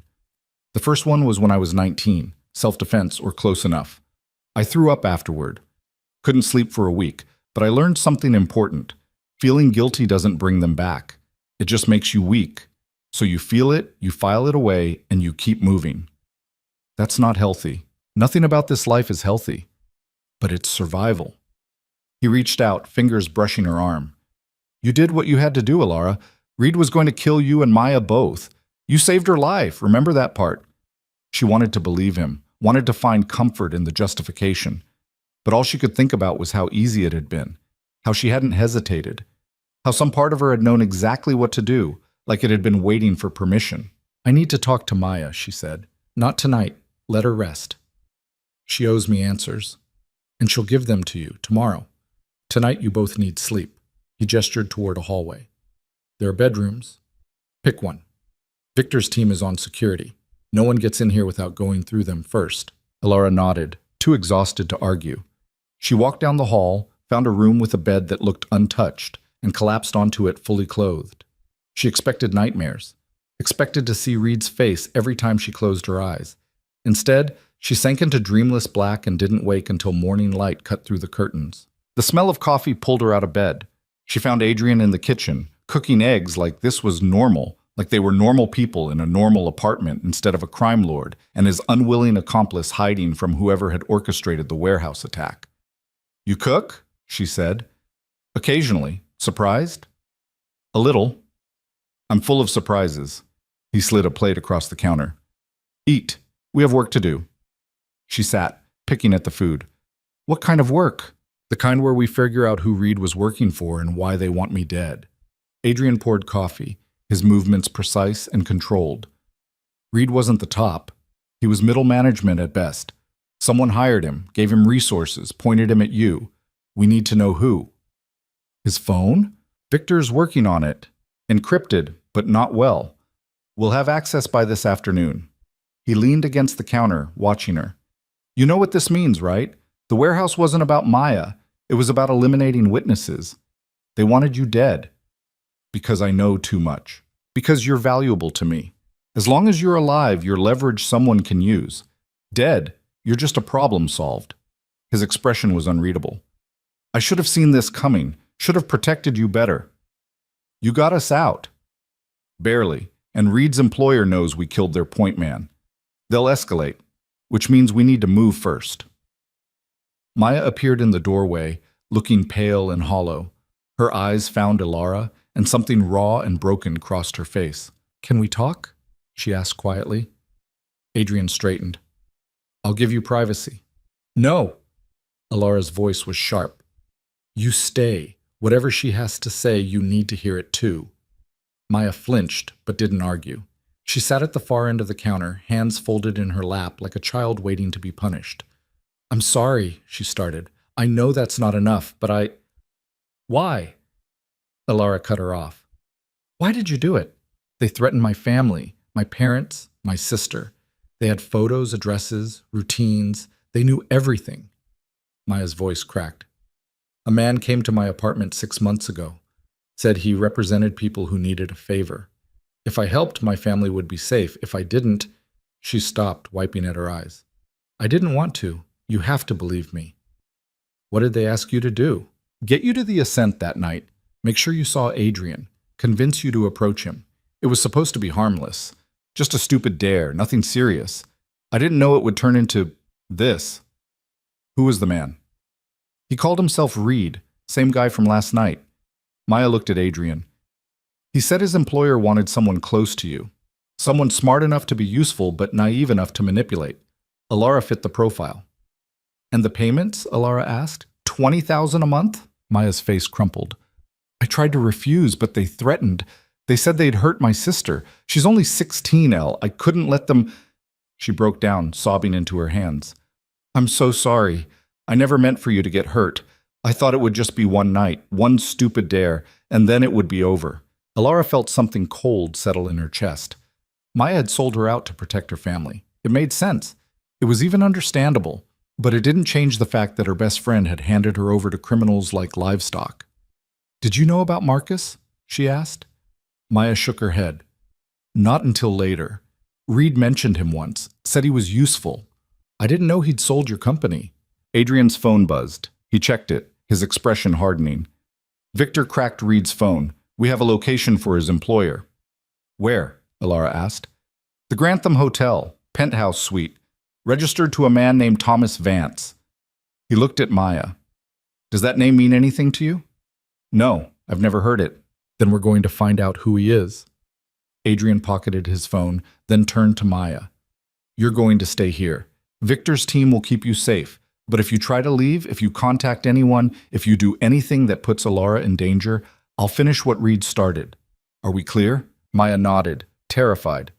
Alora should have felt something. Pity, anger, vindication. Instead, she felt nothing at all. The friendship she'd valued for years had been a lie, built on money and threats and manipulation. Whatever they'd had was gone now, burned to ash in a warehouse firefight. "Let's go," she said to Adrian. They left Maya crying in the safe house and drove across the city in silence. Alora kept expecting to feel something, grief for the friendship she'd lost, rage at the betrayal, guilt over Reed's death. But there was only a cold, empty clarity. She understood now what Adrian had meant about filing things away. You felt it, acknowledged it, and moved on. Because stopping meant dying. The Grantham Hotel was old money and new wealth, the kind of place where billionaires kept mistresses and politicians made backroom deals. Adrian walked through the lobby like he owned it, and maybe he did. The desk staff didn't question him. The elevator operator didn't ask where they were going. They rode to the top floor in silence, and when the doors opened, Victor was waiting. "He's alone," Victor said. "No security, no staff, just him." "Confident or stupid?" Adrian asked. "Both, probably." They moved down the hallway, and Adrian knocked on the penthouse door. It opened almost immediately. Thomas Vance was in his 50s, silver hair and tailored suit, the kind of man who looked like he'd never broken a sweat in his life. He smiled when he saw them, like he'd been expecting visitors. "Mr. Cade, and you must be Miss Voss. Please, come in." The penthouse was obscenely luxurious. Art that probably cost more than Alora's apartment, furniture that looked like it belonged in a museum. Vance gestured them toward a sitting area, pouring 3 glasses of whiskey without asking if they wanted any. "I suppose you're here about Reed," he said pleasantly. "Among other things," Adrian said, not touching the whiskey. "You tried to have us killed. A regrettable miscalculation. Reed was supposed to extract information, not start a war. His initiative exceeded his authority." Vance sipped his drink, unbothered. "I apologize for any inconvenience." "Inconvenience," Alora repeated flatly. "You kidnapped my friend, tried to kill us, and you're calling it an inconvenience? I'm trying to be civil, Ms. Voss. Would you prefer I be honest?" Vance set down his glass. You're a problem. You've made Adrian Cade vulnerable. That makes you valuable to people who want to see him removed from power. I'm one of those people. Why? Because Adrian controls too much of this city. Too many politicians, too many police, too many judges. He's built an empire that's untouchable through conventional means. But you, he pointed at her, you're his weakness. He cares about you, protects you. That makes him predictable. And predictable men make mistakes. You're wrong, Alora said. I'm not his weakness. Aren't you? He just stormed a warehouse to save your friend, killed 6 men to protect you, put his entire operation at risk because you asked him to. Vance smiled. That's not rational behavior, Mr. Cade. That's emotion. And emotion is a liability you can't afford. Adrian's expression was ice. What do you want? Originally, I wanted leverage, control over your operations through Ms. Voss, but that plan died with Reed. Vance stood, moving to the window. So now I'm offering you a deal. Walk away, retire, sell your territory to me at a fair price, and I'll ensure you and Ms. Voss both live long, comfortable lives. Refuse, and I'll dismantle everything you've built piece by piece. You don't have the resources. I have the federal government, specifically Federal Prosecutor Jonathan Pierce. He works for me now, has for years. That information you gave him about corrupt officials, I already knew about them. They worked for me too. You handed me exactly what I needed to consolidate power. Vance turned back to them, his smile widening. You've been playing checkers, Adrian. I've been playing chess. Alora felt the room tilt. Pierce was compromised. The deal Adrian had made was a trap. Everything they'd done to protect his operation had actually strengthened Vance's position. You're lying, she said. Am I? Call Pierce. Ask him who he reports to. Or better yet, Vance pulled out his phone, dialed a number, put it on speaker. Pierce answered on the 3rd ring. Vance, this isn't a good time. I have Adrian Cade and Alora Voss in my suite. They seem to think our arrangement isn't real. Would you care to clarify? There was a long pause. Then Pierce's voice came through, tired and resigned. It's real. I've been feeding Vance information on Adrian's operations for the past 2 years. The deal we made last week was approved by Vance. He wanted to know what Adrian was willing to trade. And now? Vance asked. Now I have enough evidence to indict him on RICO charges, whenever you give the word. Vance ended the call, looking pleased with himself. So you see, Mr. Cade, you have 2 options, retire peacefully or go to prison. Either way, your empire is mine. Adrian stood slowly, his movements controlled. You made a mistake. Oh? And what's that? You told me everything. Showed me your entire hand. That's arrogance. And arrogant men don't survive long in this business. He turned to Alora. We're leaving. They walked out without another word. In the elevator, Alora's mind raced. Pierce was dirty. Vance controlled the federal government. Adrian's entire operation was compromised. They'd lost before the fight even started. What do we do? She asked. We go to war. Adrian's voice was flat, final. Vance wants my empire. He can have it, after I burn it to the ground and bury him in the ashes. He has the feds. We can't fight that. Watch me. They spent the rest of the day planning. Adrian called in every favor he had, reached out to allies and enemies alike, built a coalition of people who had as much to lose as he did if Vance took control. Alora worked the phones, leveraging her PR contacts, finding journalists who'd be willing to run stories about federal corruption. They were building a counter-narrative, a weapon made of information and public pressure. By evening, they had the strategy. It was risky, possibly suicidal, but it was something. Adrian would leak evidence of Pierce's corruption to the media. Alora would coordinate the story, make sure it hit every major outlet simultaneously. And Victor would use his contacts in law enforcement to ensure the right people saw the evidence at the right time. This could destroy us, Alora said, reviewing the plan. If it doesn't work, we're both going to prison. Probably, Adrian agreed. But if we do nothing, we're dead anyway. Vance won't let us walk away. Then why did he offer the deal? Because he's arrogant. He wanted to see me broken, wanted to watch me give up everything I've built. Adrian looked at her, something fierce in his eyes. But I don't break, and neither do you. Not anymore. She wanted to argue, wanted to find a safer path, A way out that didn't involve destroying a federal prosecutor and declaring war on someone with unlimited resources. But Adrian was right. Vance had backed them into a corner. The only way out was through. "When do we start?" she asked. "Tomorrow night. There's a charity gala at the Riverside Hotel. Every politician and power broker in the city will be there, including Vance and Pierce." Adrian's smile was sharp and cold. "We're going to make a very public scene." "What kind of scene?" "The kind that gets people killed." The next evening, Alora stood in front of a mirror in a hotel room, staring at her reflection. The dress was designer, black silk that hugged her body like armor. Diamonds at her throat and wrists, borrowed from one of Adrian's shell companies. Hair and makeup done by professionals who didn't ask questions. She looked like money, like power, like someone who belonged in Adrian Cade's world. The woman staring back at her was a stranger. "You ready?" Adrian appeared behind her, adjusting his cufflinks. He wore a tuxedo that probably cost more than her car, looking every inch the legitimate businessman he pretended to be. "As ready as I'll ever be." "Good. Remember the plan. We arrive together, make sure everyone sees us. When the speeches start, we'll position ourselves near Vance. And when the moment's right, I release the documents to the press." She'd been over this 100 times, but repetition was keeping the fear at bay. Every major outlet gets the evidence simultaneously. Pierce's corruption, Vance's criminal connections, the whole network. And then all hell breaks loose. Adrian turned her to face him, his hands on her shoulders. "This is going to get ugly, Alora. There will be violence. People will try to stop us. Are you prepared for that?" She thought about Reed, about the warehouse, about the gun in her hands, and the body on the floor, about how easy it had been to pull the trigger when survival demanded it. "Yes," she said, "I'm prepared." They arrived at the Riverside Hotel in a car that cost more than most houses, stepping out into a sea of cameras and reporters.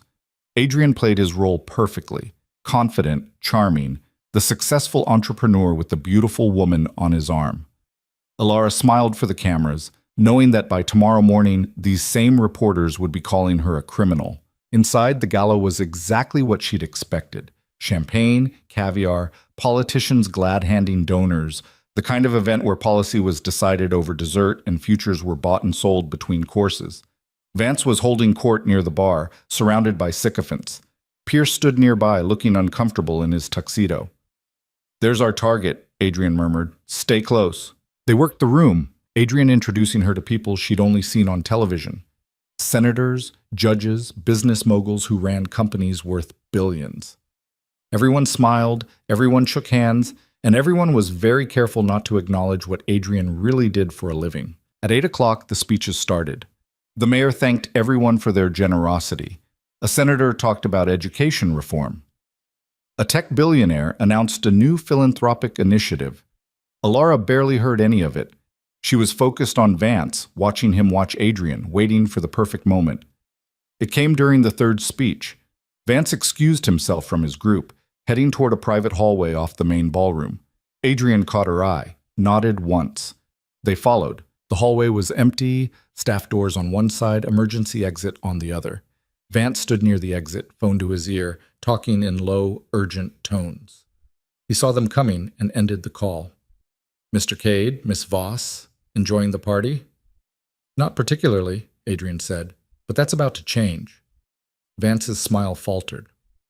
"I don't know what you think you're—" The explosion cut him off.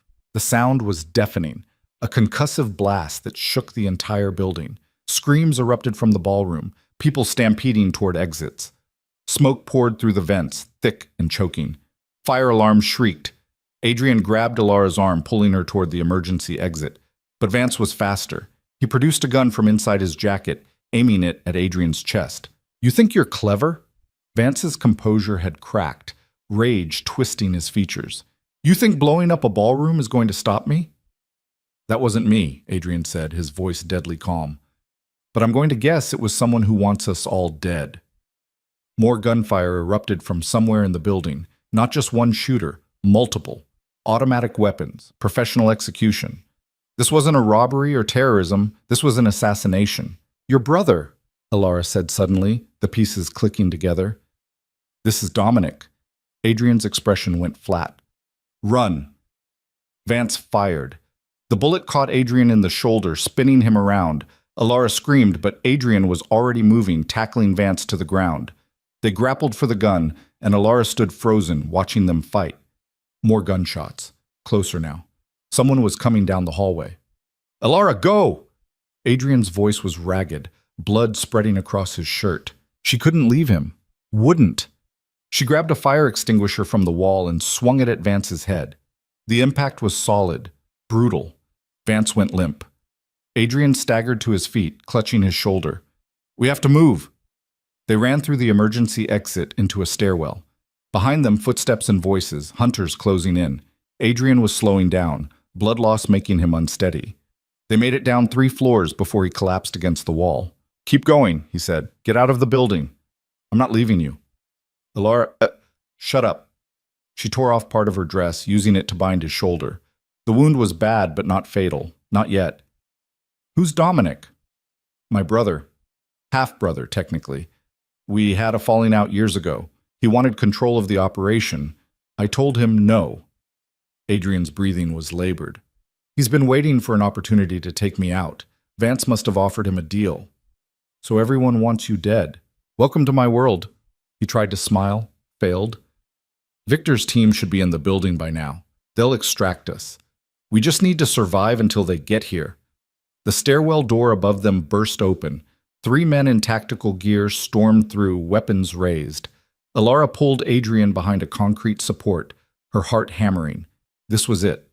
This was how they died. But instead of gunfire, she heard a different sound. Suppressed shots, bodies hitting the ground. The tactical team dropped one by one, and Victor emerged from the shadows, gun still raised. "You two look like hell," he said. "We're going to make it a habit," Adrian said. "Dominic?" 5 floors up with a dozen men. They've locked down the exits. We need to move fast. Victor helped Adrian to his feet, supporting his weight. "There's a service elevator on the ground floor. Go straight to the parking garage. My car's waiting." They made it to the elevator without encountering resistance, but Alora knew it wouldn't last. The building was a war zone, Dominic's men hunting them floor by floor. When the elevator doors opened on the parking level, Victor went first, clearing the path. "Clear. Let's move." They ran for the car, and Alora saw them too late. Dominic's men, 6 of them, emerging from behind parked vehicles. Victor opened fire, dropping 2 immediately, but the others scattered, returning fire, bullets sparking off concrete. "Get Adrian in the car," Victor shouted. Alora half-dragged Adrian to the vehicle, shoving him into the back seat. Bullets shattered the rear window, glass raining down. She dove in after him, and Victor threw himself into the driver's seat, engine roaring to life. They peeled out of the garage, more gunfire chasing them into the street. Victor drove like a man possessed, weaving through traffic, running red lights. In the back seat, Adrian's blood soaked through the makeshift bandage, his face pale. "Stay with me," Alora said, pressing her hands against the wound. "We're almost safe." "Define safe," Adrian muttered, but his eyes were closing. "Don't you dare pass out. I need you to tell me where we're going." Victor knows. They drove for 30 minutes, leaving the city behind, heading into industrial wasteland. Finally, Victor pulled up to what looked like an abandoned factory. He killed the engine, turning in his seat. "There's a medical facility inside, off books. They'll patch him up, no questions asked." He looked at Alora. "You did good tonight." "Reed wasn't the only person I've killed," she said quietly. "I know, you're adapting." Victor opened his door. "Welcome to the life." The medical facility was exactly what she'd expected. Sterile, efficient, run by people who'd seen worse. They stabilized Adrian, removed the bullet, gave him antibiotics and painkillers. By dawn, he was sitting up in bed, looking irritated at being confined. "Dominic?" he asked Victor. "Disappeared. He hit the gala, killed Vance and 12 others, then vanished. The feds are calling it a terrorist attack. No one's connecting it to you yet." "They will."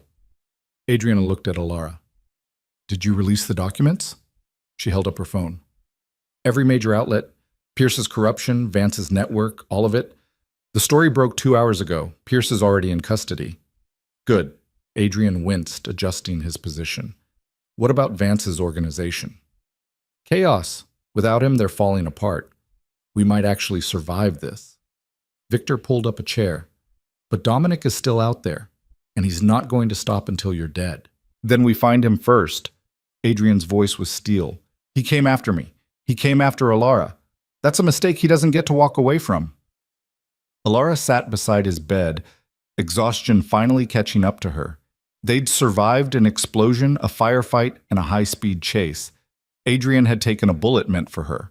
Vance was dead, Pierce was in custody, and the empire they'd been fighting to protect was hanging by a thread.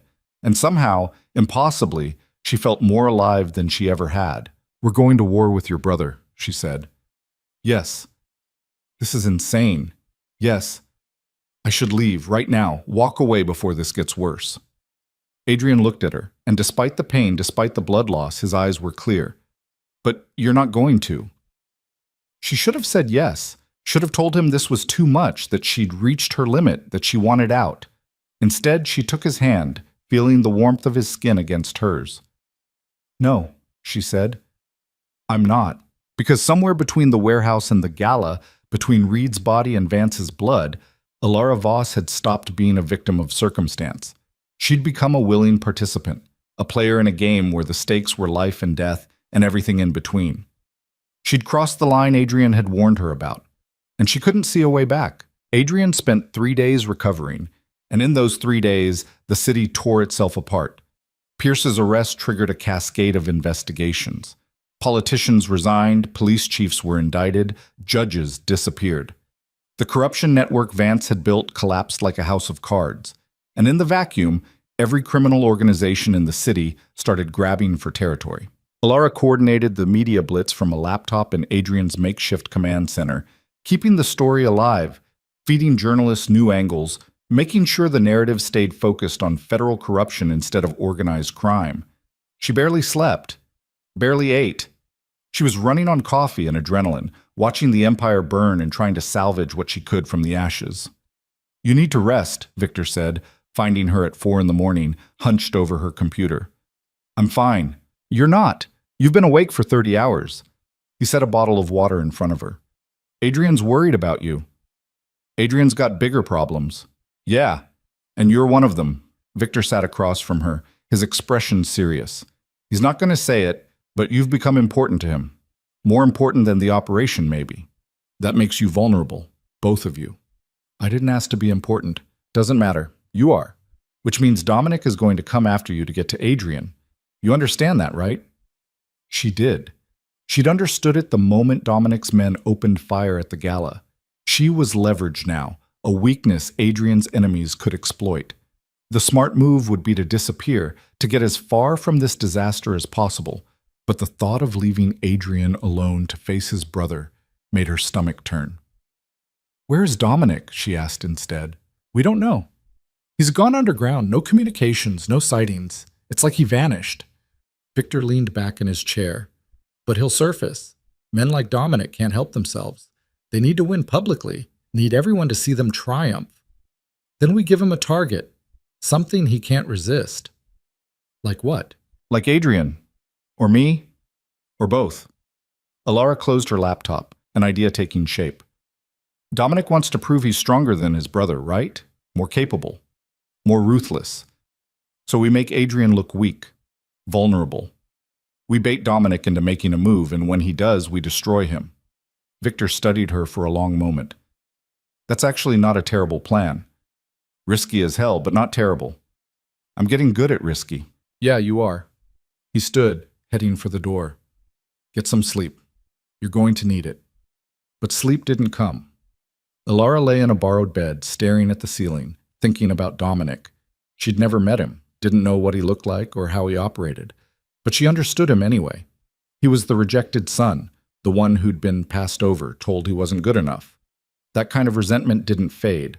It festered. Adrian found her at dawn, standing at a window watching the sun rise over industrial wasteland. "Can't sleep?" he asked. "Too much noise in my head." He moved to stand beside her, his arm still in a sling but otherwise looking better.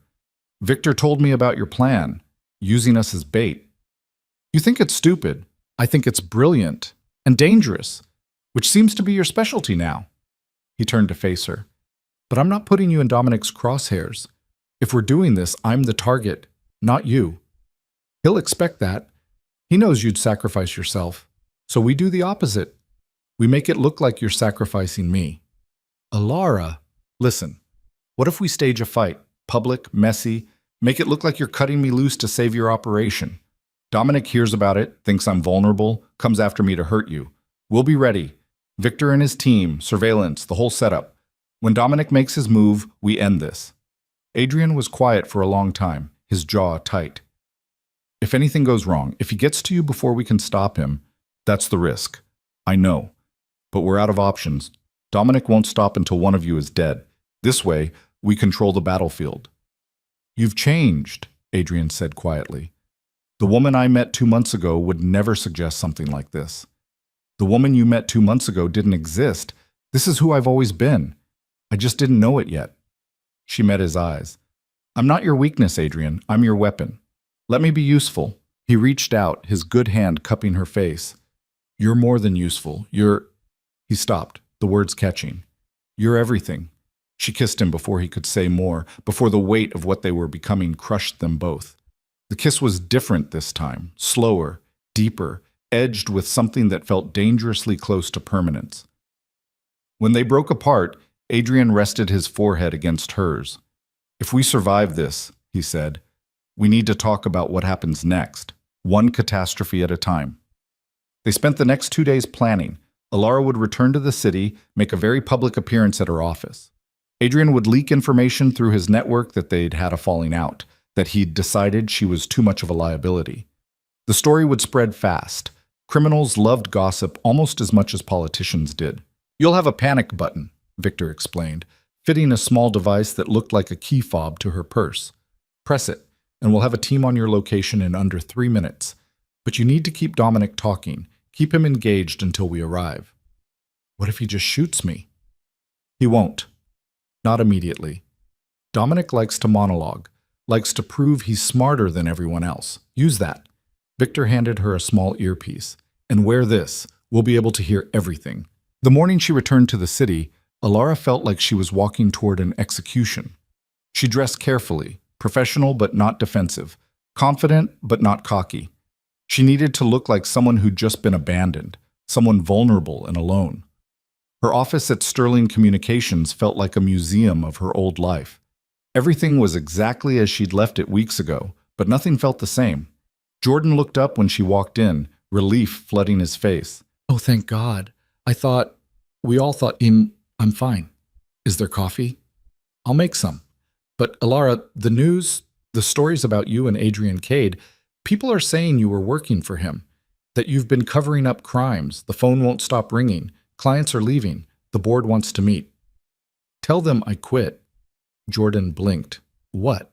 I'm done with this firm, with this life. Tell the board they can have it. She walked into her office, started packing personal items into a box. Photos, a few books, nothing that mattered. I'm leaving the city. Where are you going? I don't know yet. Somewhere Adrian Cade can't find me.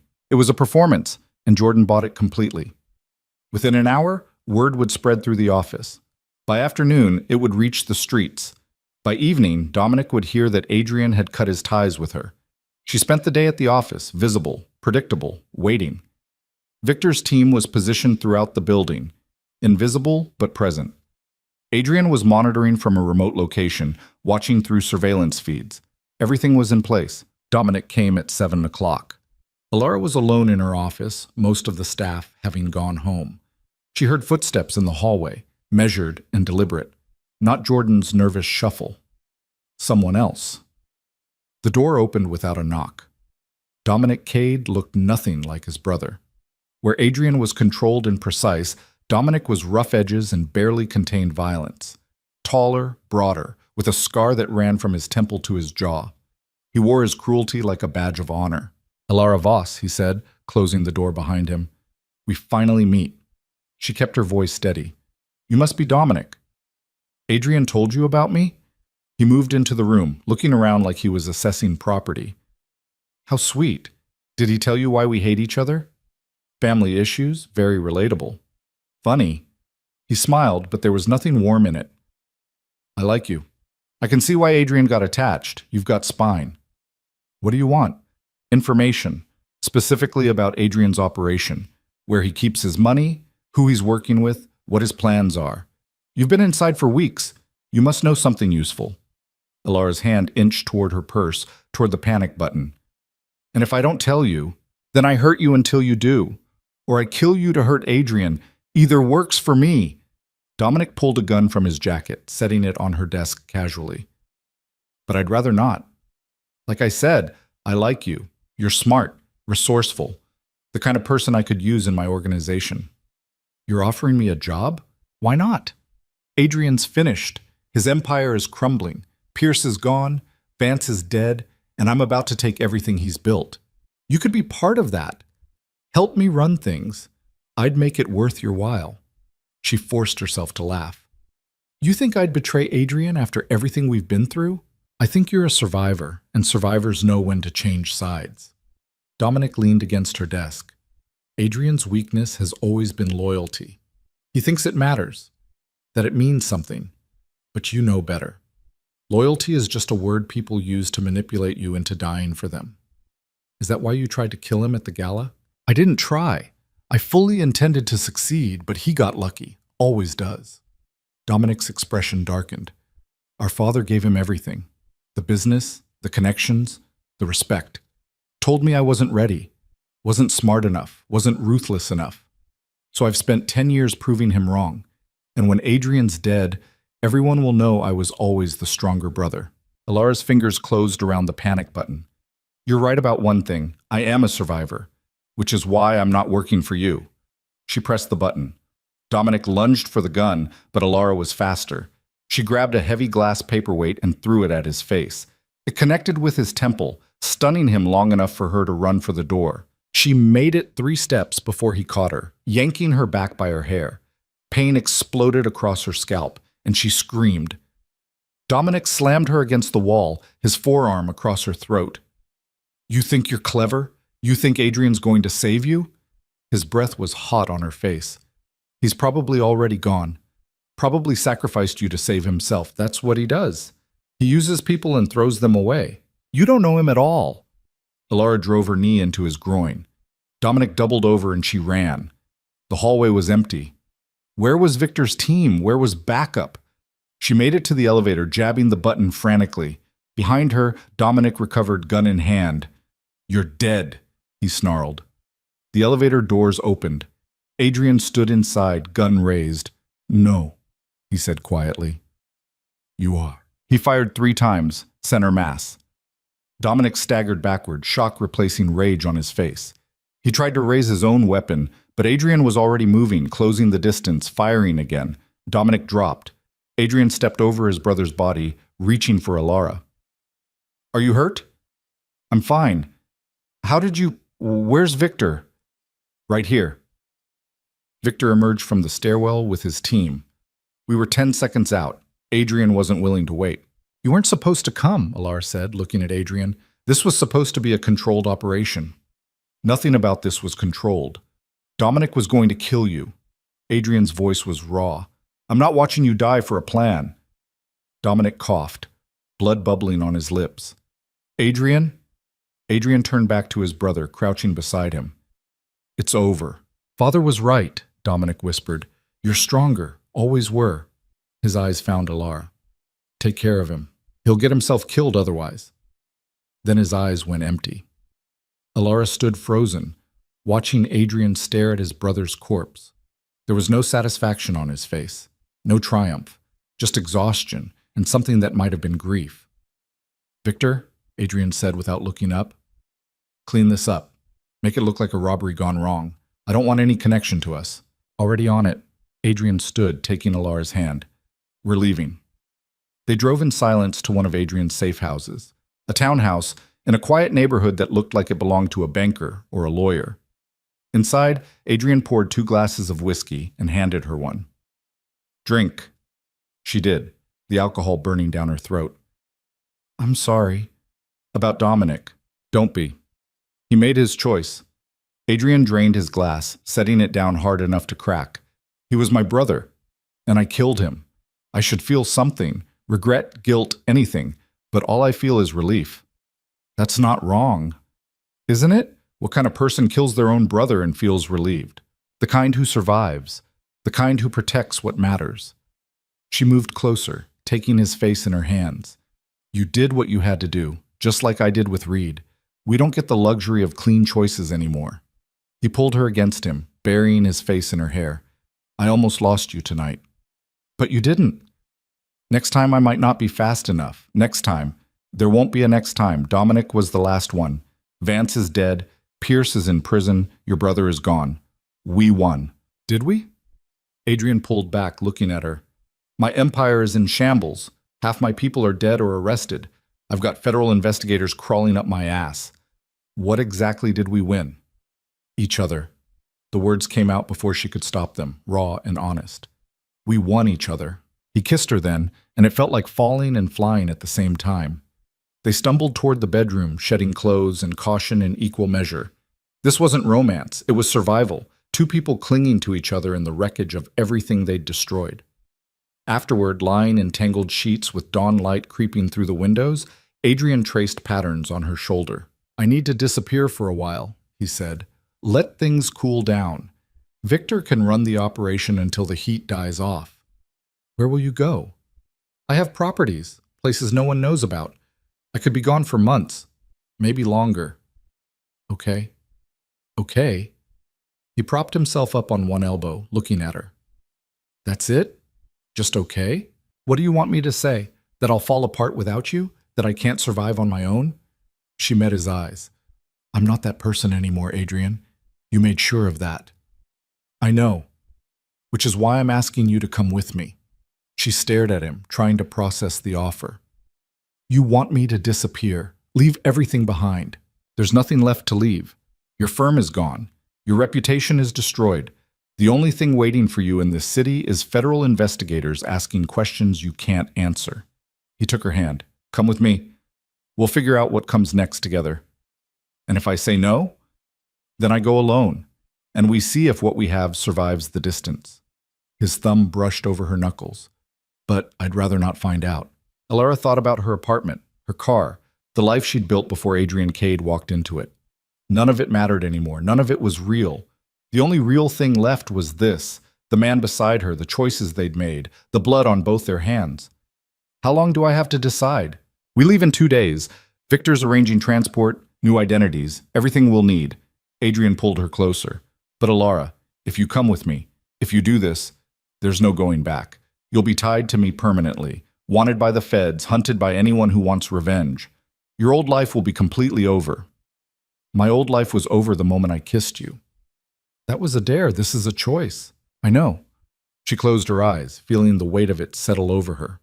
Ask me again in 2 days. She spent those 2 days tying up loose ends. She visited Maya, who was still staying at Adrian's safe house under Victor's protection. Her former friend looked better, healthier, less haunted, but the distance between them was insurmountable. I'm leaving, Alora told her. I don't know when I'll be back. Maybe never. With Adrian? Yes. Maya nodded, unsurprised. I figured. You love him, don't you?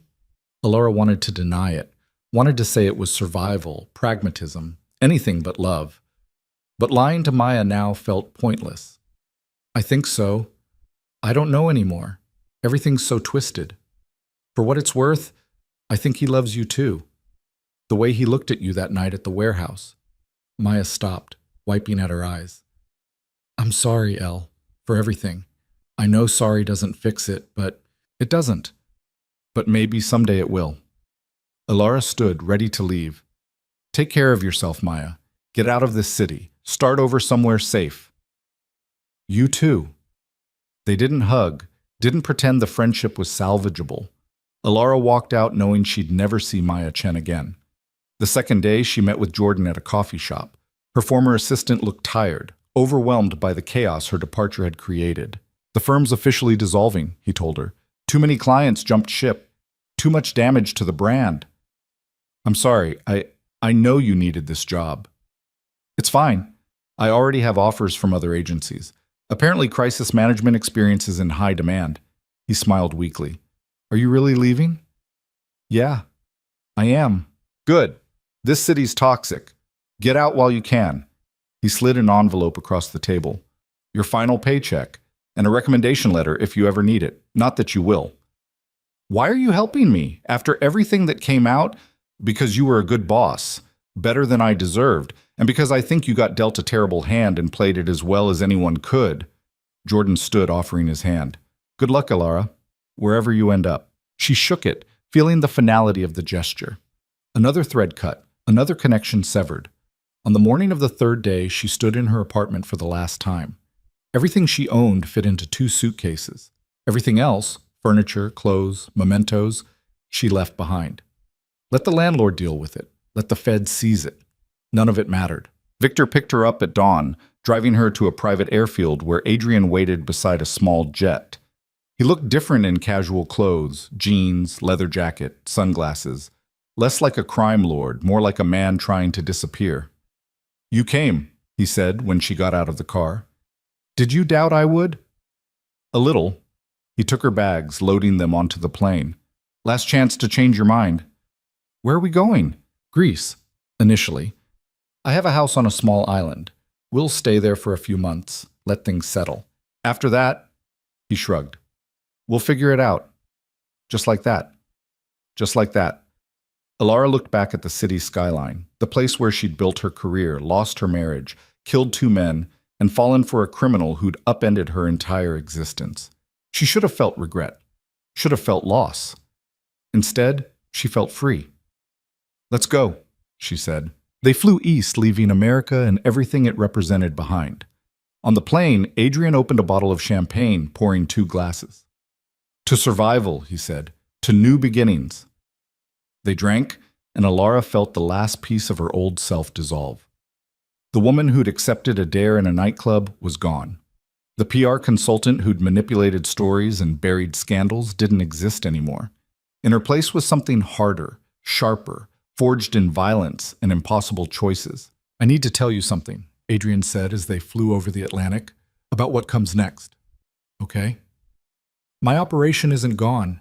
It's just dormant. Victor's keeping it alive, waiting for me to come back, which means eventually I will come back. This exile isn't permanent. I know. And when I do, people will try to kill me. Again. Probably multiple times. That's the nature of this business. I know that too. So if you stay with me, if this becomes permanent, you need to understand what you're signing up for. It's not going to get easier. It's not going to get safer. We're going to spend the rest of our lives looking over our shoulders. Alora set down her glass, turning to face him fully. Adrian, I killed 2 people to survive in your world. I helped you destroy a federal prosecutor and a criminal empire. I watched you shoot your own brother. Do you really think I don't understand what I'm signing up for? I just want to make sure. I'm sure. She took his hand, lacing their fingers together. I choose this. I choose you. Every terrible, violent, impossible part of it. So stop asking if I'm sure and start accepting that I'm exactly where I want to be. He stared at her for a long moment, then smiled. You're terrifying, you know that? Good. We'll make a great team. They landed in Greece as the sun set, painting the Aegean Sea in shades of gold and crimson. Adrian's house was perched on a cliff overlooking the water, all white stone and blue shutters, isolated and perfect. Inside it was furnished simply, comfortable but not luxurious, a place for living rather than showing off. It's beautiful, Alora said, standing on the terrace. It's safe. That's what matters. Adrian came up behind her, wrapping his arms around her waist. We can stay here as long as you want. Years, if necessary. What about your empire? Victor can handle it, and when the time comes to go back, we'll go back, together. He turned her to face him. But for now, we breathe. We rest. We figure out who we are when we're not fighting for our lives. I don't know if I remember how to do that. Neither do I, so we'll learn together. They spent the next 3 months in that house on the cliff, and slowly, impossibly, they built something that resembled a life. Adrian cooked, poorly, but enthusiastically. Alora learned to swim in the sea, letting the salt water wash away months of blood and violence. They talked about everything and nothing, filling in the gaps of each other's histories, learning to be people instead of survivors. But the peace couldn't last forever. Victor called on a Tuesday, his voice tense over the encrypted line. We have a problem. Adrian put the phone on speaker. What kind of problem? Pierce cut a deal. He's testifying against everyone in Vance's network, which includes you. The feds are building a RICO case. They've frozen your assets, seized properties. They're coming after everything. How long do we have? Weeks? Maybe days. They're moving fast. Victor paused. You need to come back. We can fight this, but not from Greece. Adrian looked at Alora, and she saw the decision forming in his eyes. We're coming back. When? Tomorrow. He ended the call, and Alora felt the illusion of safety shatter. So much for breathing. I'm sorry, I thought we'd have more time. It's fine, I knew this was temporary. She moved to the bedroom, started packing. What's the plan? We go back. We fight the charges. We use every connection, every favor, every piece of leverage I have left. And if that doesn't work... He stopped, jaw tight. If that doesn't work, then we disappear for real. New identities, new lives. We vanish so completely that even the feds can't find us. You'd give up your empire? I'd give up everything before I'd let them put you in prison. He pulled her close, fierce and desperate. You're what matters now. The rest is just business. She kissed him, tasting salt and resolve and something that might have been fear. Then let's go finish this. They flew back to America under cover of darkness, landing at a private airfield Victor had secured. The city looked different now, colder, more hostile, like it had turned against them in their absence. Victor met them with 2 cars and a security team. The safe house is compromised, he said without preamble. We're using a new location. Everything's ready. What about the feds? They're watching your known associates, monitoring communications. They know you'll come back eventually. They're waiting. Victor handed Adrian a file. But we have leverage. Information Pierce doesn't know we have. If we move fast, we can discredit him before his testimony destroys us. Adrian flipped through the file, his expression hardening. Where did you get this? I've been busy. 3 months is a long time. Victor looked at Alora. You ready to get back to work? She thought about the house on the cliff, the peaceful mornings and quiet evenings, about the life they could have had if the world had let them keep it. Then she thought about Adrian standing beside her in the wreckage, choosing her over everything else. Yeah, she said. I'm ready. They had 1 week to dismantle Pierce's testimony before he took the stand. 1 week to save Adrian's empire and their freedom. 1 week to prove that survival wasn't just about staying alive, it was about refusing to surrender. And Alora Voss had learned very well how to refuse. The leverage Victor had assembled was brutal in its simplicity. Pierce had a daughter, 26, living in Portland, working as a public defender. Clean record, good reputation, no connection to her father's corruption. Except for one detail. 3 years ago, she'd witnessed a crime Pierce had covered up. A murder committed by one of Vance's associates that Pierce had made disappear from the evidence log. She knew, Victor explained, spreading photos across the table. She saw the case file, asked her father about it. He told her it was classified, told her to forget about it, but she kept copies. Insurance probably, in case her father ever turned on her. And you found these copies how? Alora asked. Does it matter? Victor's expression was flat. We have them, which means we have Pierce. He testifies. His daughter goes down with him. Accessory after the fact, obstruction of justice. She'd lose her law license, probably due time. Adrian studied the files, his face unreadable. Pierce loves his daughter. It's the only decent thing about him, which makes her perfect leverage. Victor looked at Alora. You're going to deliver the message. Pierce knows you, trusts you in a way.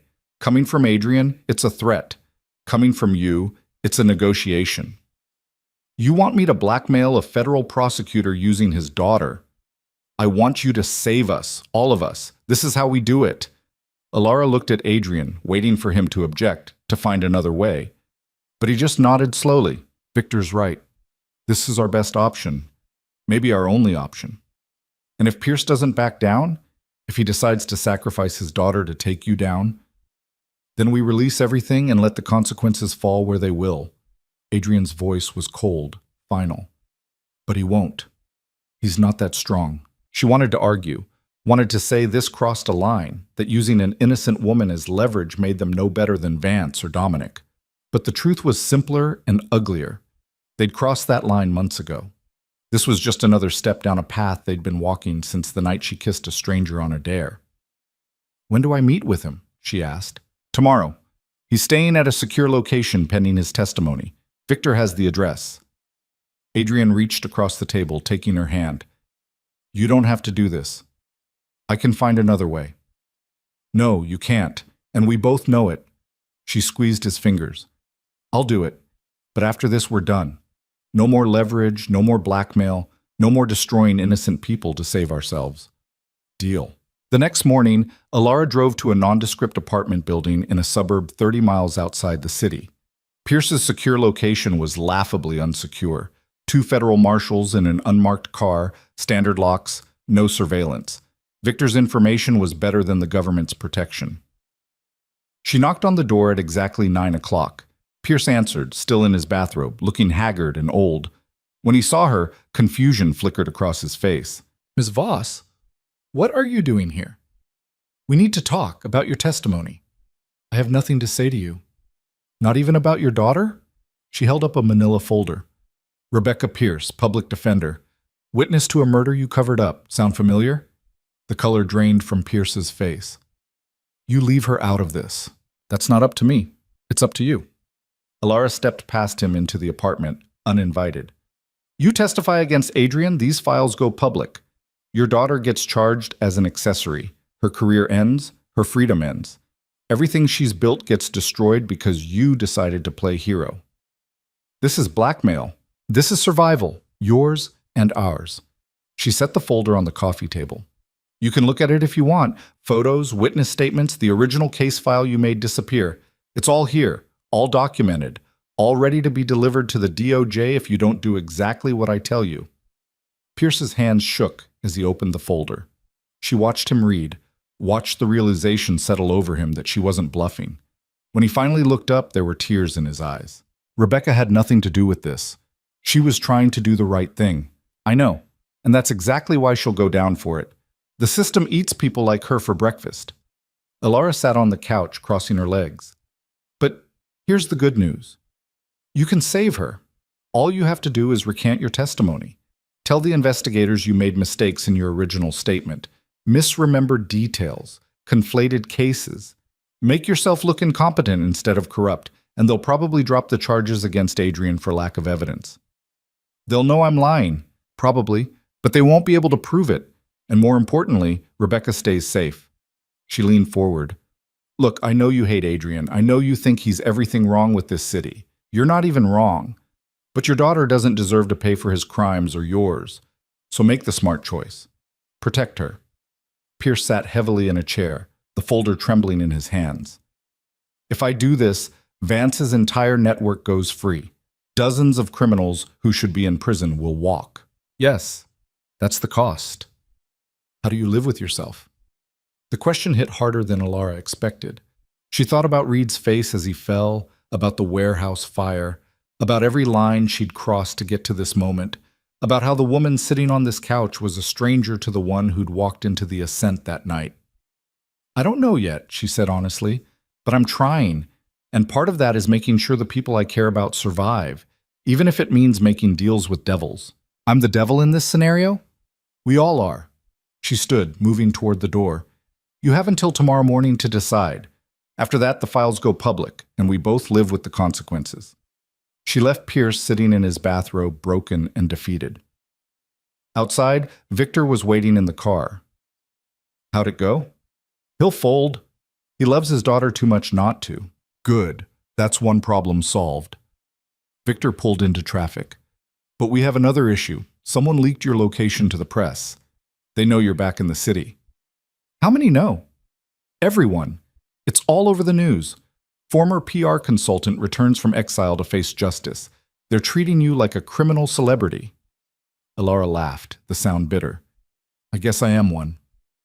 Adrian wants you back at the safe house. Says it's not safe for you to be exposed. Adrian needs to stop treating me like I'm made of glass. But she let Victor drive her back anyway, too tired to argue. The safe house was a converted warehouse in an industrial district, the kind of place that looked abandoned from the outside but was fortress-grade secure inside. Adrian met her at the door, pulling her into his arms before she could say anything. You're okay. I'm fine. Pierce is going to recant. We're clear. Good.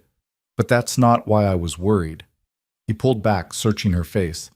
The press knows you're here, which means every enemy I have knows you're here. You're exposed.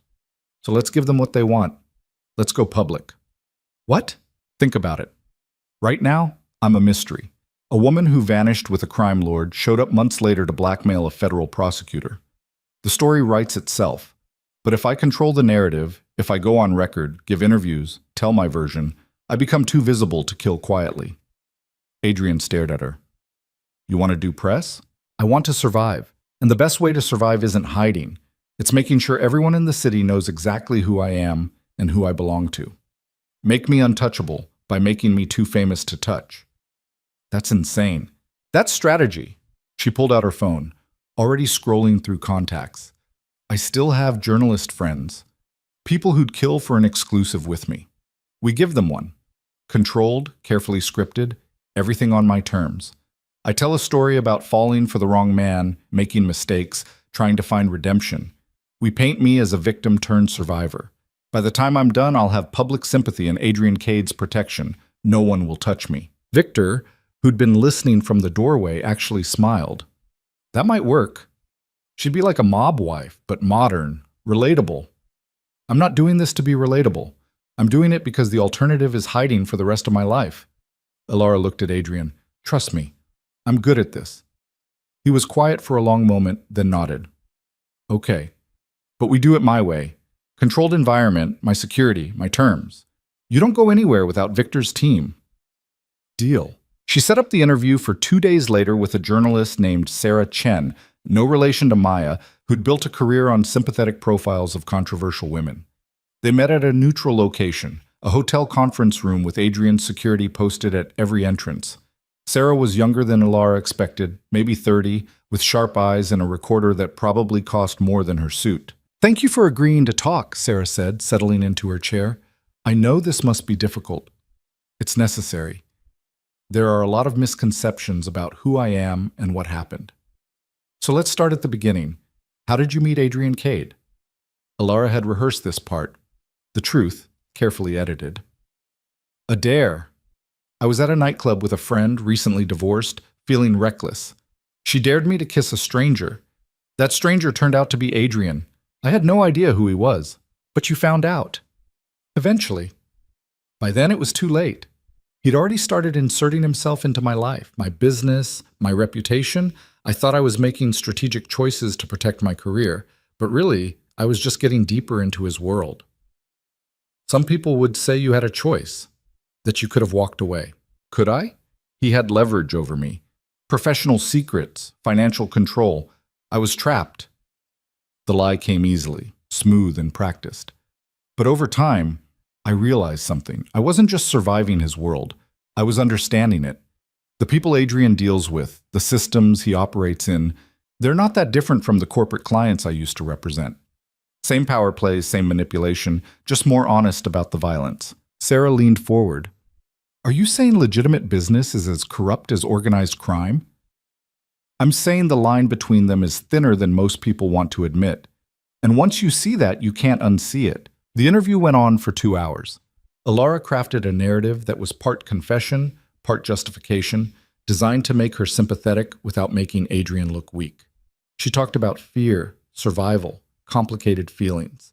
She made herself human and vulnerable while carefully avoiding any details that could be used against them in court. When Sarah turned off the recorder, she looked impressed.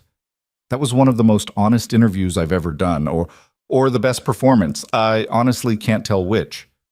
Does it matter? I guess not. Sarah packed up her equipment. This is going to make waves. You know that, right? That's the point. The article dropped 3 days later under the headline, Alora Voss, Survival, Love, and Life in the Criminal Underworld. It was everywhere within hours, social media, news sites, morning talk shows. Sarah had done exactly what Alora had hoped, made her sympathetic, complicated, interesting. A woman who'd made mistakes but survived them. Someone people could root for instead of condemn. The response was overwhelming. Some called her a criminal, others called her brave. Feminist bloggers debated whether she was empowered or exploited. True crime podcasts dissected every word. Within a week, Alora Voss was famous in a way that made her untouchable. Too visible to kill, too controversial to ignore. It worked, Victor said, showing her the security reports. Threats have dropped by 60%. No credible attempts on your life. You're more valuable alive as a story than dead as revenge. Good. That's exactly what I wanted. Pierce recanted his testimony the following week, citing memory issues and procedural confusion. The RICO case against Adrian collapsed without his cooperation. Federal investigators tried to salvage it, but the evidence was too circumstantial, the witnesses too unreliable. After 3 months of legal wrangling, they dropped the charges. Adrian was free. Alora was famous, and somewhere in the chaos they'd actually won, but winning left its own kind of scars. 6 months after they returned from Greece, Alora stood in what used to be Adrian's warehouse command center, now transformed into something that resembled a legitimate business office. Adrian had taken her advice and restructured his entire operation. Drug trafficking was out. The violence, the street-level crime, all of it dismantled piece by piece. In its place, he'd built a network of legitimate businesses: real estate, import-export, private security. Still profitable, still powerful, but clean enough to avoid federal scrutiny. It was her design, her strategy. She'd taken everything she knew about crisis management and reputation building and applied it to organized crime, transforming Adrian from a feared criminal into a respected businessman with a complicated past. "This is incredible," Victor said, reviewing financial reports. 6 months ago, we were on the verge of collapse. Now we're more profitable than ever, and completely legal. Mostly legal, Alora corrected. There are still some gray areas. Gray is better than black, and infinitely better than prison. Victor looked at Adrian. She saved you. You know that, right? I know. Adrian hadn't taken his eyes off Alora since she'd walked into the office. She's saved all of us. That night, they had dinner at Adrian's penthouse, the same one where they'd hidden after the warehouse shootout, now renovated into something that felt like a home. Real furniture, personal touches, photos on the walls. Evidence of a life instead of just survival. "I've been thinking," Adrian said over wine, "about what comes next. There's always something next. I mean for us. Long term. You've spent 6 months rebuilding my empire, making me legitimate. But what about you? What do you want?" Alora considered the question. 6 months ago, she would have said freedom, safety, a return to normalcy. But that woman didn't exist anymore. She'd been dismantled and rebuilt just like Adrian's operation, transformed into something harder and more capable. "I want this," she said finally. "The work, the challenge, the building something from wreckage. I'm good at it, better than I ever was at regular PR. So you want to stay? I want to be your partner. Actually your partner, not just your fixer or your weapon or your weakness. I want equal say in decisions, equal stake in the business. I want to build something together that's ours." Adrian set down his wine, studying her. "You're asking me to give up control. I'm asking you to share it, with someone who's earned it." She met his eyes. "I've killed for you, lied for you, destroyed my entire life for you. I think I've proven I'm invested." "You have, more than anyone ever has." He reached across the table, taking her hand. "Okay. Partners, equal stake, equal say. We build this together." "Just like that?" "Just like that." He smiled, and it was genuine. "You're right. You've earned it. And honestly, you're better at this than I am. I know how to run a criminal empire. You know how to make it look legitimate. Together, we're unstoppable. Or we destroy each other." "That's always a possibility." He pulled her to her feet, drawing her close. "But I'm willing to risk it if you are." She kissed him, and it felt different than before. Not desperate or survival-driven, but solid. Real. The kiss of two people who'd chosen each other deliberately, with full knowledge of the cost. They spent the next year building. Alora formally joined Adrian's operation, her name on contracts, her decisions shaping policy. She negotiated deals, managed relationships, turned Adrian's criminal network into a corporate machine. Where he'd used fear and violence, she used strategy and public relations. Together, they created something that was powerful without being openly criminal, respected without being legitimate. The city noticed. Politicians who'd once avoided Adrian started taking meetings. Business leaders who'd kept their distance started seeking partnerships. Slowly, methodically, Alora and Adrian rebuilt not just his empire, but his reputation. He became a philanthropist, a community leader, someone who'd made mistakes but was working to make amends. It was all performance, carefully crafted and maintained. But performance was power, and power was survival. Maya reached out once during that year, a brief email asking if they could talk. Alora deleted it without responding. Some bridges, once burned, couldn't be rebuilt. Some friendships, once betrayed, couldn't be salvaged. It wasn't cruelty. It was acceptance. On the 1-year anniversary of their return from Greece, Adrian took Alora to the place where it all started, the Ascent nightclub. It had changed ownership, been remodeled, but the VIP section was still there. The same private table where a woman on a dare had kissed a stranger and changed both their lives forever. "Do you ever regret it?" Adrian asked as they sat in that same spot. That night, the kiss, everything that came after. Alora thought about Reed's body, about the warehouse fire, about standing over Dominic's corpse, about every line she'd crossed and every piece of herself she'd lost along the way. "No," she said honestly, "I don't. That kiss destroyed who I was, but it created who I am. And I like this version better. Even though she's a criminal, I prefer entrepreneur with flexible ethics." She smiled. "But yes, even though, because this version doesn't lie to herself, doesn't pretend to be something she's not. The woman I was before, the PR consultant fixing other people's mistakes, she was playing a role. This is real. Is it? Or are we just playing different roles now? Does it matter? The performance is the reality. We've built something real from the lies, an empire, a partnership, a life. That's more than most people get." Adrian was quiet for a moment, then reached into his pocket. "I have something for you." He pulled out a small box. Inside was a ring, not an engagement ring, but something else.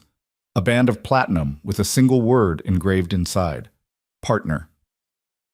"It's not a proposal," he said. "It's a promise. We're in this together. Equal.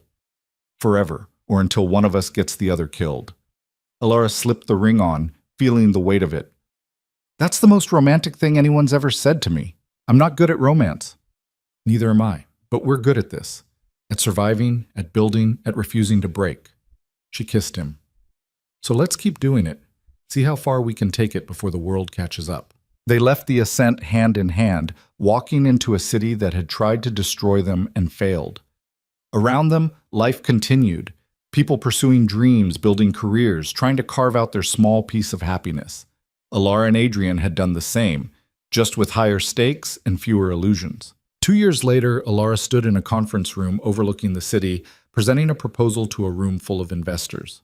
The company was legitimate now, a corporate entity with shareholders, quarterly reports, SEC filings. Adrian sat beside her, silent and supportive, letting her lead. She talked about growth potential, market expansion, strategic partnerships. Everything she said was true, carefully documented, completely legal. The investors asked questions, she answered them, and by the end of the meeting, they'd secured $50 million in funding. Walking out of that building, Alora felt something she hadn't expected. Pride. Not guilt, not shame, not the hollow satisfaction of survival. Actual pride in what they'd built. "You were brilliant in there," Adrian said in the car. "It was easy. Numbers don't lie. Well, they do, but not in ways anyone can prove. Still, you've come a long way from crisis management." "I'm still doing crisis management, just bigger crises, better clients." She looked out the window at the city sliding past. "Do you ever think about what would have happened if I hadn't kissed you that night? If Maya hadn't set me up, if I'd just gone home? Sometimes. I think I would have kept running my operation the same way until someone finally killed me. Dominic, or Vance, or some other enemy I hadn't made yet. I think I would have died angry and alone, convinced power was enough. And now I know better. Power without someone to share it with is just isolation." He took her hand. "You saved my life, Alora. Not that night in the warehouse or at the gala, but by showing me there was another way to exist, that survival didn't have to be solitary." Very poetic for a former crime lord. "Former?" He smiled. "I prefer retired with consulting privileges."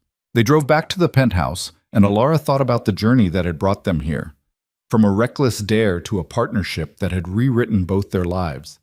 She thought about the people they'd hurt, the lines they'd crossed, the pieces of themselves they'd sacrificed to survive. Was it worth it?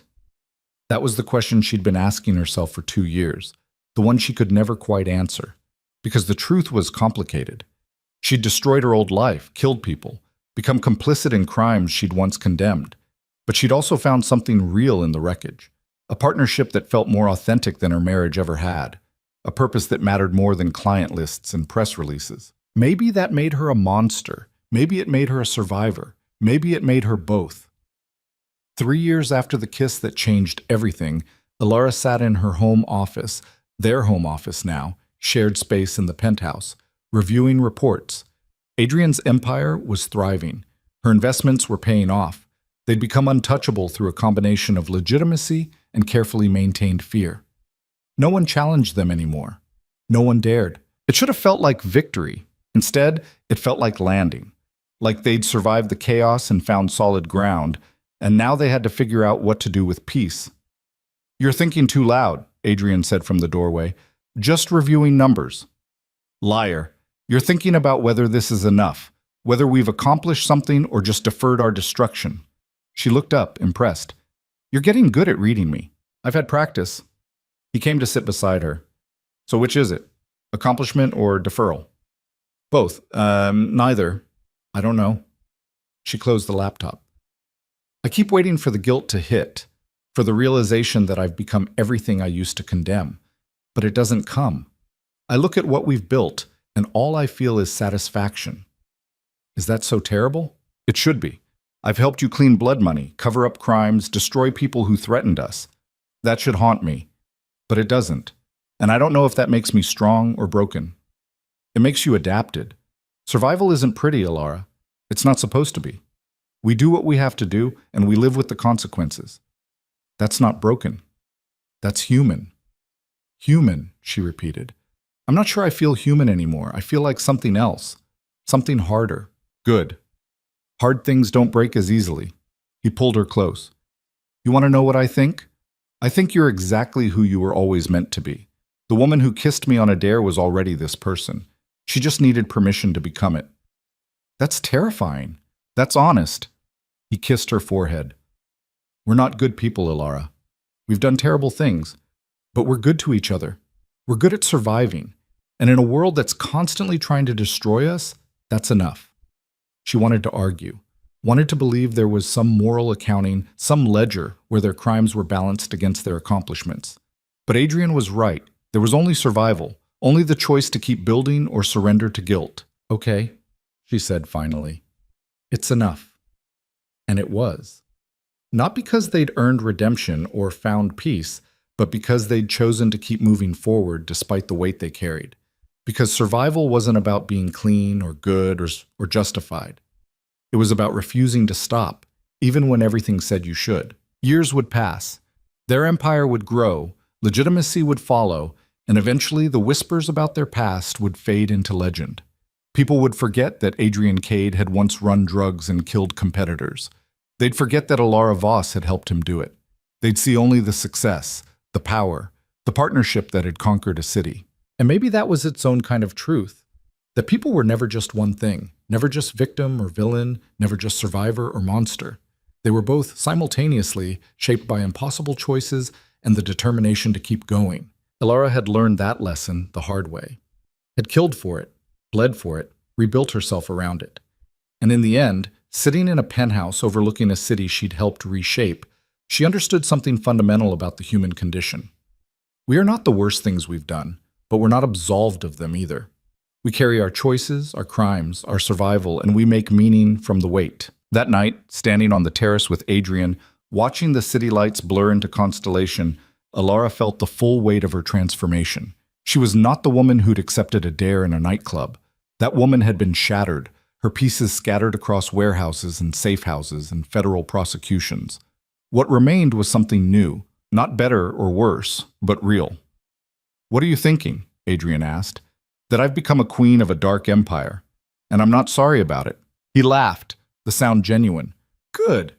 Queens shouldn't apologize. Even when they've killed to get their throne? Especially then. History doesn't remember the merciful. It remembers the ones who survived." She turned to face him, seeing her partner, her equal, the man who'd dragged her into hell and stood beside her while she learned to thrive there. "Do you think we'll survive?" Long term? Probably not. But we'll go down fighting, and that's more than most people can say. It wasn't a happy ending. It wasn't redemption or forgiveness or peace. But it was truth. Messy, complicated, stained with blood, and built on choices that couldn't be undone. And in its own way, that truth was enough. Alora had learned that survival wasn't about staying clean. It was about accepting that you'd gotten dirty and deciding that the mess was worth it. That the person you became in the process of surviving was valid, even if she was unrecognizable to who you'd been before. She'd made her choice.